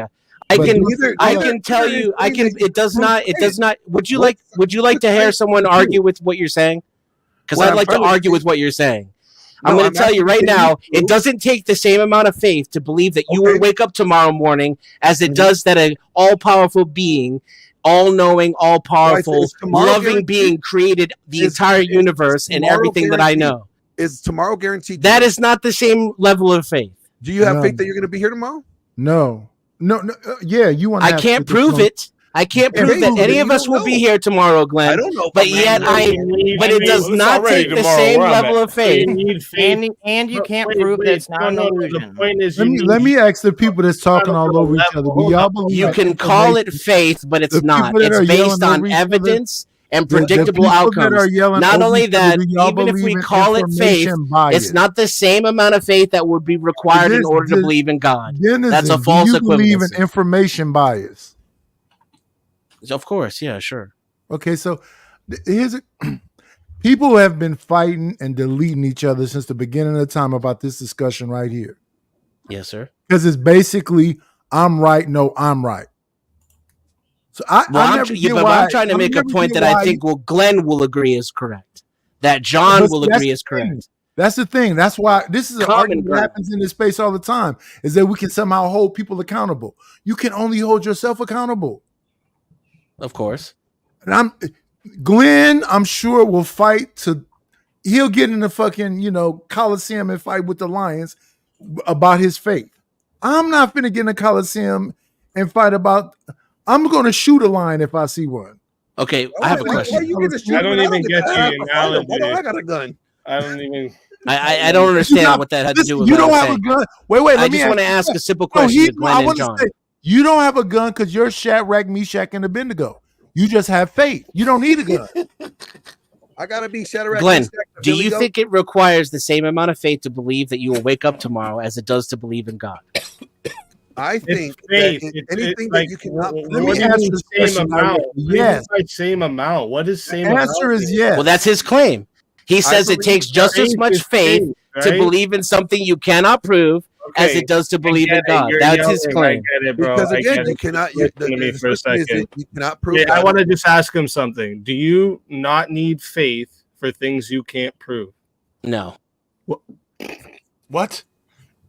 Okay, well, I just used a pretty good example. It's very easy to understand as well. I can predict that Glenn will wake up tomorrow without being able to prove it. The world could end 20 minutes from now. I have no way of knowing that. Do I need faith to believe Glenn will wake up tomorrow? Oh, no. I see what you're saying. I see. No, but Speakeasy is What's want to ask that faith? question. Was that I'm with you, Speakeasy to Dennis. ask the question? What's faith? No. What I want to answer the question you just asked a minute ago. What if the world ended 20 years ago? What is faith? I just want to know what is faith because you said that it's I don't know. Faith. It's a prediction. It's not faith. I just want to know what it's believing in something without any available evidence and often contrary to the available evidence. Right, and you don't have evidence that you're going to wake up tomorrow, or this Right. isn't Yes, of course I do. illusion. I have a shit ton of evidence that we will wake up tomorrow. What kind of evidence do you have? So we don't know what happens when people go to sleep and they wake up. We don't know how the day cycle works. We don't know the likelihood. We don't know the likelihood. We don't know the likelihood. We don't know the likelihood of whether or not that's not evidence you're gonna wake up tomorrow. Of course, that's evidence. Of course, it's evidence. Of course, it's evidence. I understand what he's saying. Evidence of people not. It's absolutely evidence. I understand what he's saying. Evidence to support that people that went to sleep and didn't wake up. There's a level of faith that you have to know that you are going to wake up tomorrow. If you grant them that. One second, I got you. But his question was very intentional. Is that the same level of faith of him waking up tomorrow? But Fatty, my point is you shouldn't let them get away with that, with calling that faith, because that's not what it is. But even if you do, it's not the same amount of faith. It is what it is. It isn't, and even if you do, it's not the same amount of faith. But even that is irrelevant. What's disparaging in faith? How much just faith is it not? Explain that. No, but Glenn, but that was your point, right? And then it's extremely likely that you're going to wake up tomorrow. Even if we give them extremely yeah, I would bet you $10,000 on it right now. Cash. Here's Dennis and everybody. The point is this. One second, IDs, please. I'm going to be short. It's not going to take me even 1 second. Everybody, listen. They keep talking about it takes the faith of a mustard seed, right? Don't nobody know nothing. Okay, that didn't really add to the conversation. Come on, it did add to the conversation. You keep trying to put God in the box. The Bible puts God in the box. I don't put. So no, I think that's actually what you're doing, right? I'm saying I have no clue at all. It's above me. That's what I've been saying. You guys keep defining something as if you know. When you say you guys, what do you mean by you guys? The believers. The people who wait, no, not the believers. The people who say God does this, and this. I didn't say all that. If we are describing God, I'm not saying you, God. I'm saying there are people up here right now. If you just listen, that are about to define what God is to you.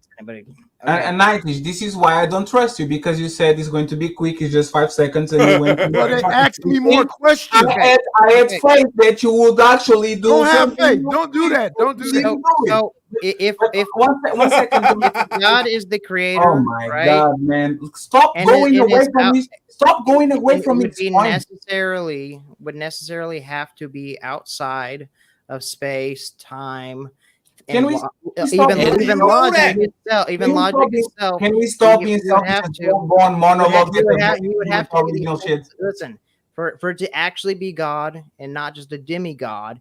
He would have to be above all these other things. Otherwise, he would be subject to it. And that other thing would be more powerful than him or equivalent to him. So thus, he would not actually be God. That was not the reason, that was not the point.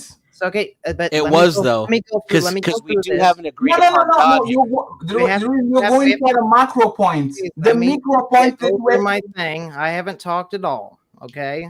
Oh my. So God would have to necessarily, for it to actually be God, be above all these things, even logic itself, time, space, matter, and material of any sort, because he would have to be existent before the material to create the material. So he would have to be above all of this. And what that entails is a certain kind of God and in certain things like omnipotence, omnipresence, all these things. Or so that's how we can determine some things about God and make analogies for his essence. We can never fully understand God, his mind, if God has a mind. We know him by his energies.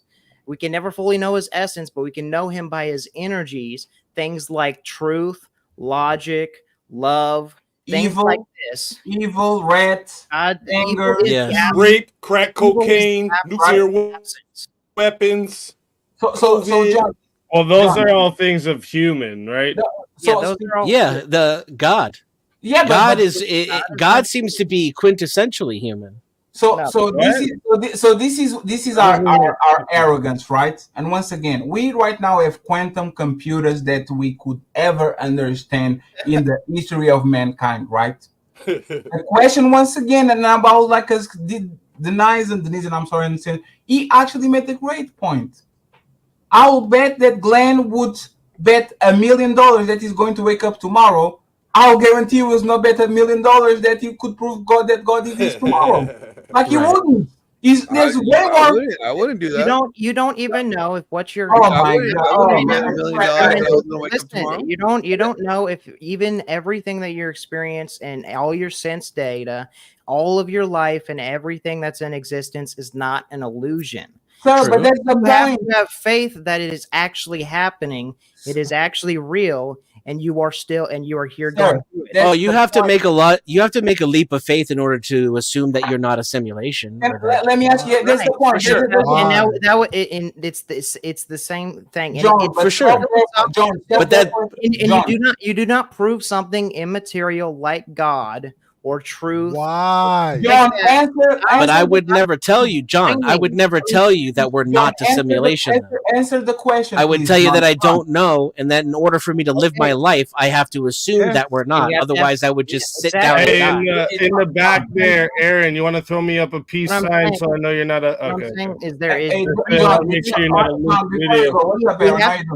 John, before you go, can you stop interrupting, dude? I'm going to ask you a question. No, I don't care what you're asking questions. No, so I'm going to keep over talking you because that's what you do. We're going to keep over talking each other. Let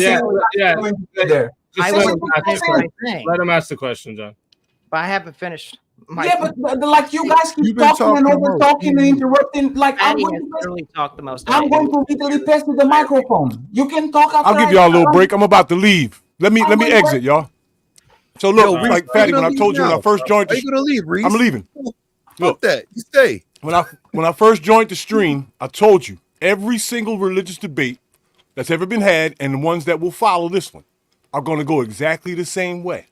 And when you talk to the believers, they're going to tell you where God is, what he thinks, and everything. And all you have to do is say, how do you know? We did. And then that's when the circle starts. It's going to create the same circle that's going to go on forever. A circle does not have a break in it. That's why the number 0 is the most powerful number, dog. This shit is never going to stop. But I'm going to keep watching this chaos because I love it. Hey, Reese, real quick question for you. Yeah. Hey, you upgraded your studio since last time we talked, huh? No, it's the same thing. I just got the light off. Oh, okay. Yeah. Shout out to you, Glenn Lawrence, and everybody else. Reese. All right, bro. I appreciate you. Peace out, Reese. And I apologize being frustrated because I'm not used to being experienced to literally under talk. Is that your microphone is worse than mine, but you are under talking me, which is crazy. So I'm talking over you, and I'm getting annoyed by you when they're talking me, right? But John, I'll pass you the microphone. Yeah, I blame John for all of it. Between believing in God and believing in a quantum computer, now you're just asking a question again. I'm gonna pass you the mic and then ask you a question and talk again. I literally was asking you a question and you couldn't stop. Stop. Why do you keep asking questions when I'm trying to say something? Because we're having a conversation. I waited for you and Reese to both talk. So you want to do a monologue again, right, John? I haven't spoke at all. And no. Well, you know what? You haven't spoke. Go ahead, John. Go ahead and do another motherfucking monologue about something that you said before. I guarantee you just going to repeat yourself. Question after question. I'm muted. I'm trying to say something. Okay. Am I allowed to? Cool. Okay. So as I said, we do not know God's essence. We can only make analogies to it because we have no way to conceptualize God and his mind and things like that. But whenever there is a world and things that we are doing, like being in existence, there is presuppositions that we have to make and things that come before us and existence, such as logic, the law of identity. One thing cannot be the same. It has to have an identity and be itself and can't be something else simultaneously. The laws of logic have to be there. Truth has to be real.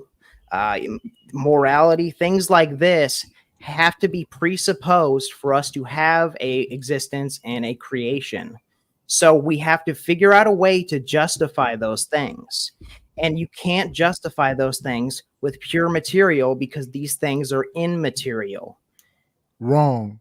That's where you fell apart. See, John, you were chugging along at 100% till you got to that last line. Hey, no, stop. Before you guys get into this little back and forth dick match, Denizen, explain how it's wrong. Because you said he was going on this train ride, and it seems like he landed exactly where it makes sense. Because he can't. So prove to me how you show those things that he was just talking about in a material way. How can you prove those things he was just talking about in a material way? So let's start with truth. How do you prove truth in a material way? I didn't say you could prove it. I said up until his last line, it made sense, which is that so you now can't you're prove it. Are you going to let me answer? Go ahead. Okay. So up until the last line, you said it couldn't be proven and that we make presuppositions. That's correct. The difference is the presuppositions of God require and are in spite of much evidence, contrary to the materialistic view. But the problem is, at the end, you assumed that they could not be material. So now how is it material? How can you prove or justify things like truth materially? I mean, you can justify anything simply by assuming it to be true. You don't have to be proven. So you don't have to. That's not. You don't have to prove it. I mean, if anything, the God presupposition proves that. But the point is that you asserted it as a fact that it cannot be material. Let him talk, not letting the man talk. Listen. You okay? I'm telling you. I'm asking you. I don't think you're hearing my answer though. Prove to me that because in the middle of my answer, I can hear your mic cutting out because you just keep talking. So are you sure you're hearing me? Are you going to answer? I have several times. No, you haven't. Each one of your interruptions, I also answered. No, you didn't. I don't think you heard them because you keep interrupting your interruptions with more interruptions. No. Show me how you justify truth materially.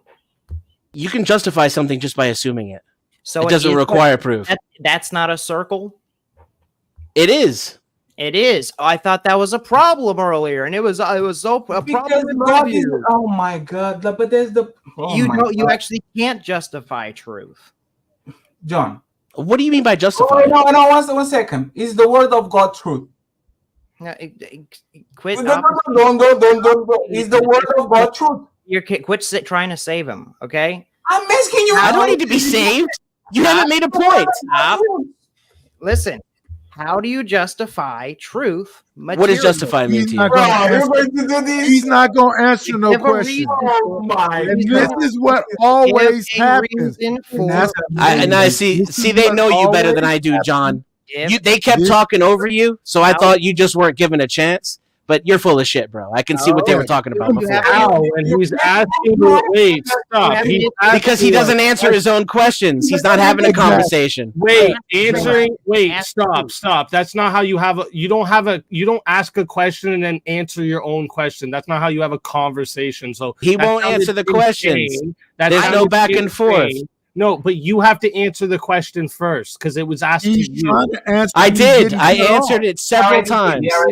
I gave multiple different answers from different perspectives. That it is what it is. That's not a justification. You said that. No, you know. Now you're. I asked you. Whatever we if you want me to answer the question, how do I justify truth? Then tell me what justify means and what truth means. If you can't do that, then you're not having a conversation. You're playing debate, bro, and I'm bored already.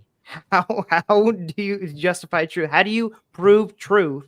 Define, justify, and truth, and I'll answer your question any way you want. How do you prove it? How do you prove? You can't prove anything. You can't prove anything. Okay. No. We already know that we're making the presupposition that we're not living, we're not brains in a vat. Exactly. We're already making that assumption. Yes. And now he's going to answer our question. At that level of knowing is an impossibility. Are you happy? Knowledge is impossible? No. At that level you're talking about, knowing the existence of reality, like the nature of reality, and what came before what is, yes, it's unknowable. He already answered the shit, and now answer our question. He's the word of God. How many different answers would you like while you're still accusing me of not answering the question? Come on, man. It is what it is, man, and that's no, John. He's now that he gave you the answer and he didn't run away. Is the word of God true? That's obfuscation. That's a different question. There you go. Answer the question. QED, ladies and gentlemen. I said the word of God true. Guys, Bergen. Show me proof. John, answer the question. Is the word of God true? How do you prove truth? Here's the problem. So you see what I'm saying? This is amazing, bro. Can I say something, please? Material. No. Be quiet. Let him answer. He never answers anything. What are you saying? To answer the question. I'm not going to answer your question. So you are going to go at him and say that didn't answer the question, and now you don't want to answer the question. It is what it is. Verizon gave a definitive answer. You can prove, like he said, no, you can prove it. That's the truth. Now I'm asking you, is the word of God the truth? Just say yes or no. It's a simple question.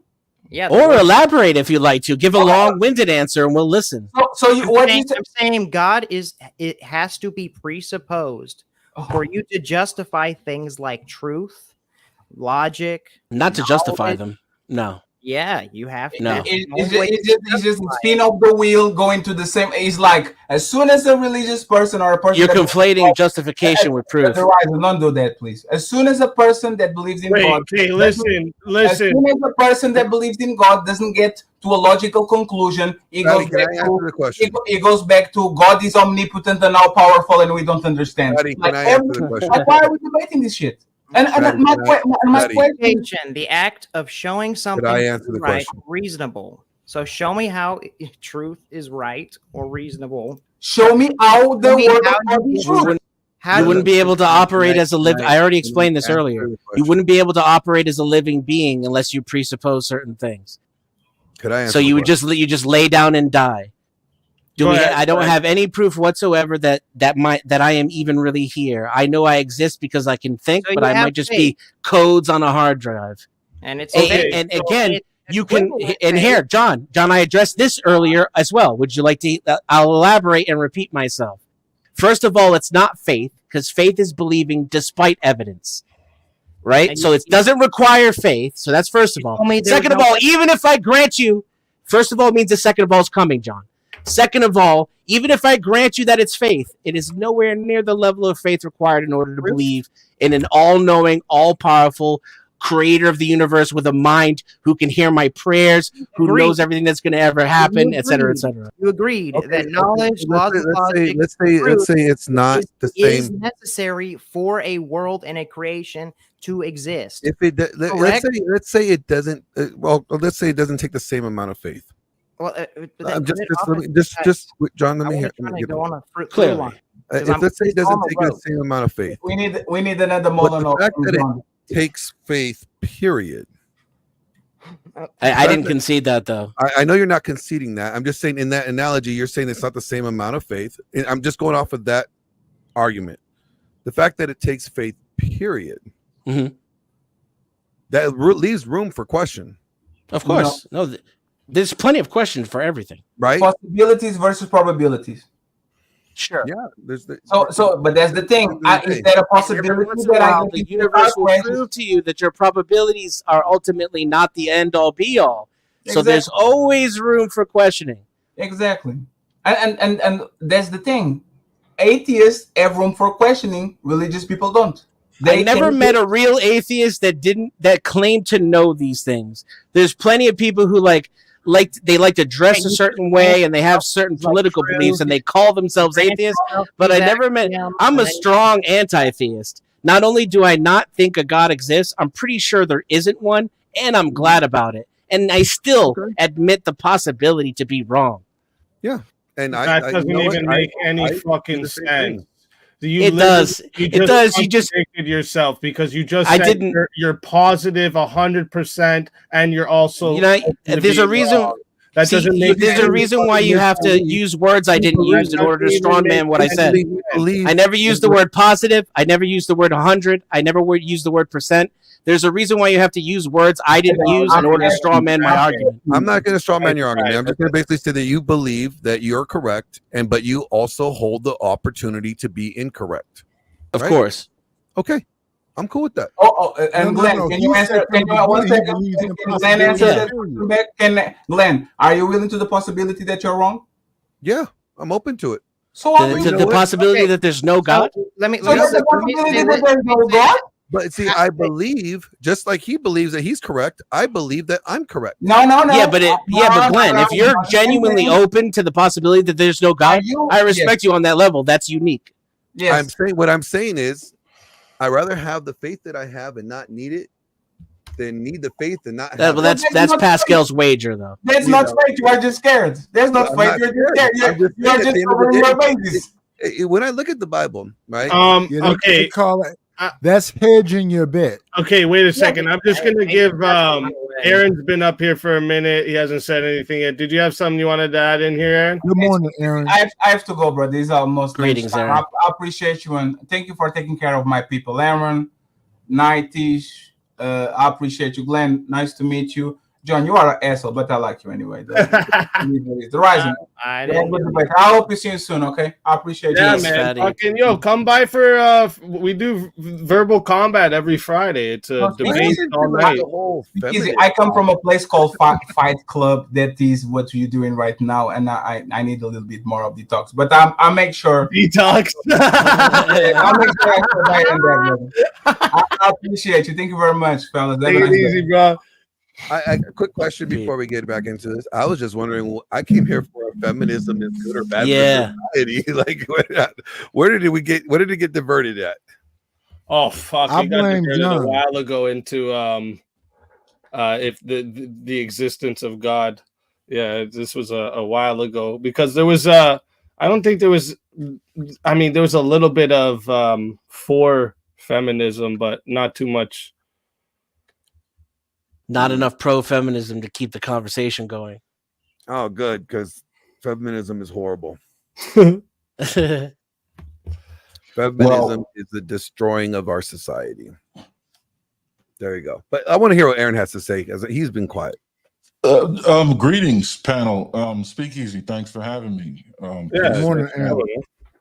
I'm at a loss on where to go now because the people I kind of wanted to address have since departed, and it's looking like the conversation is getting ready to revert back to the title and away from creationism, evolutionism. No, it's still there, Aaron. It's still there. Yeah, you're good. You're good. Go ahead. Okay, so can you hear me clearly? My audio's all right? Yeah. You sound wonderful. All right, good. Thanks.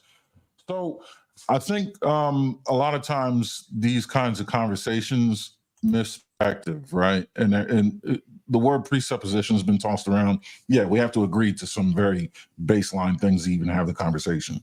If you're going to just ask the question or, demand, well, prove.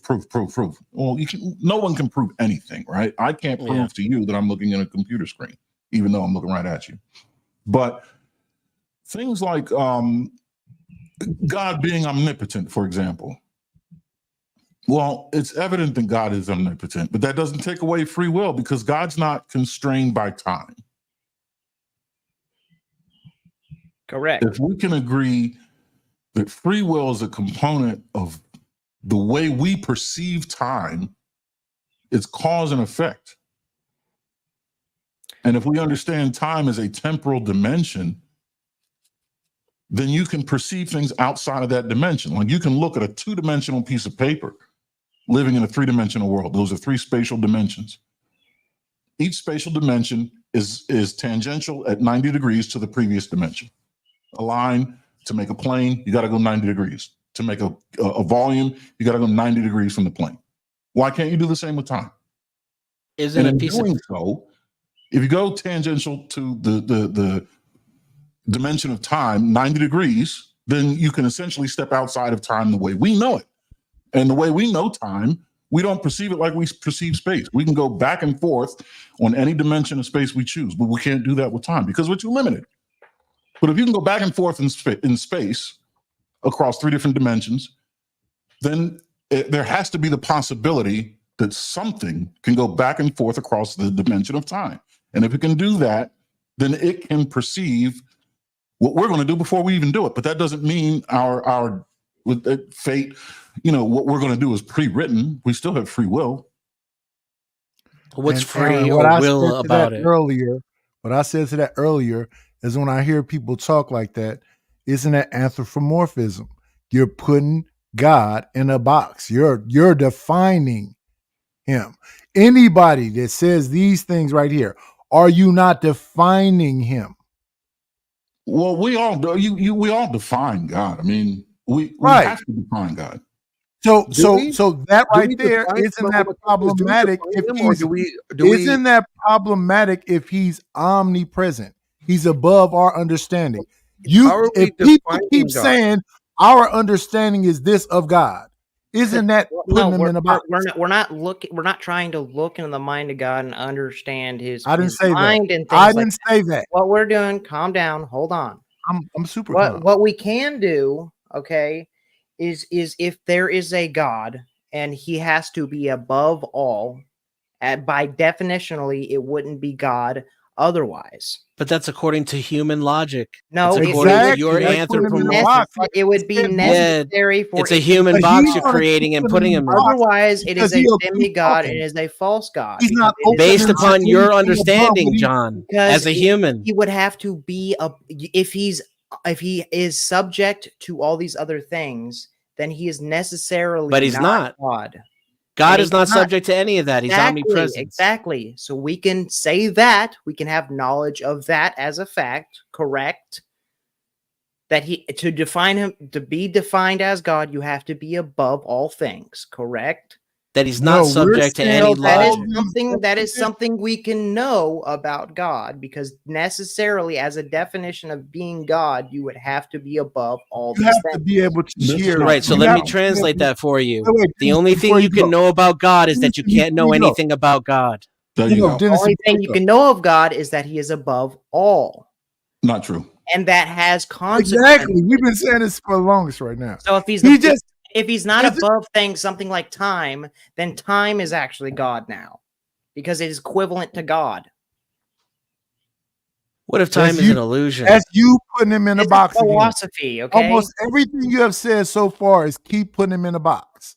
That's not a putting. I'm literally saying he's above all. You're trying to No, tell me you things just said equivalent to he's these equal things. to time, and so No, no. Stop. Listen. You have to listen first if you're going to try to I've been debate. listening to you for the longest. I'll just shut up. Though. I'm Go ahead. saying he's above all things like time, space, matter.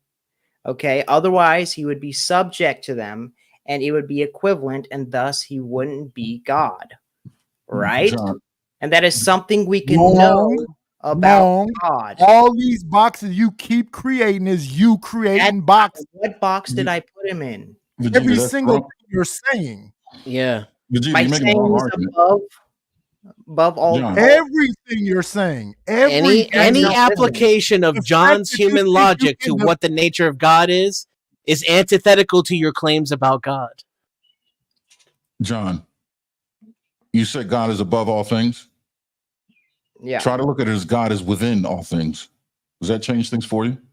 Within and above, yeah. I mean, he is within and Would you above, say but he's below? not. He's not the same. You have to have a creation distinction, and the law of identity has to hold. You don't have to have a created distinction. Otherwise, matter is eternal, and the matter itself is God. Right. Right. This is also true. And thus, it's not a personal God. It is just a. Well, it's the presupposition of a mind. It is violating the law of identity, and thus you can't just. Now you're going down the path. The real claim is the mind, and there couldn't be anything more anthropological than the assumption of the presumption of anything having a mind. It is like it's so obvious that man is not made in God's image. God is created in man's image. Oh, so you're God. Look at as much as I am Spider-Man. But wait, Dennis, the Bible says we are image bearers of God. The Bible says that man is made in the glory of God, right? So but his argument didn't even present anything. He just said that it's obvious. Like what makes it obvious? So you're just saying it's obvious, right? Like the last 40 minutes or so of trying to describe something that's outside of everything in human terms, in human terminology, as Vegeta put it, you create this man-made box, and then you list the qualities, these man-deduced, man-created logic qualities of your God, and put it in the box. Are they putting it in boxes? Because, like, okay, now the only way that John or anybody could come to a conclusion that God is omnipotent or omniscient or omnipresent is by scripture, right? That's where he would get it from. That's where it would be revealed, because God didn't tell him in his ear one day, hey, John, guess what? I'm omnipresent, omniscience. No. So you would have to go to the scriptures to support whatever that says that, right? Also, philosophically, it is a necessary precondition for it to be defined as God. Otherwise, like I said, it would be no. That wouldn't be the case, because you have other mythologies, other religions, right? Greek mythology had those are demigods. But no, Zeus wasn't a demigod. He was the god, right? He was. But he didn't. That's the problem with those religions.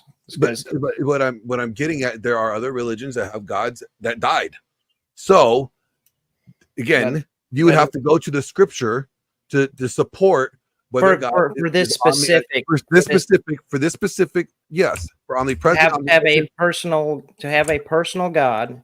Yeah, you have to go to divine revelation to get specific descriptions about your personal God. But there is philosophy arranged by a council of men. You can get to a first mover and a creator creation distinction that it is required to have a first mover for creation to happen and things like that. That doesn't tell you a personal God or anything like that. What I don't like that's the start for a general God. Things out just like the transcendental argument that God is the necessary precondition for knowledge. We have knowledge, therefore God. That doesn't tell you a specific God, but it does get you to God. Because that's just necessary. And that's why I was going down the justification route with Denizen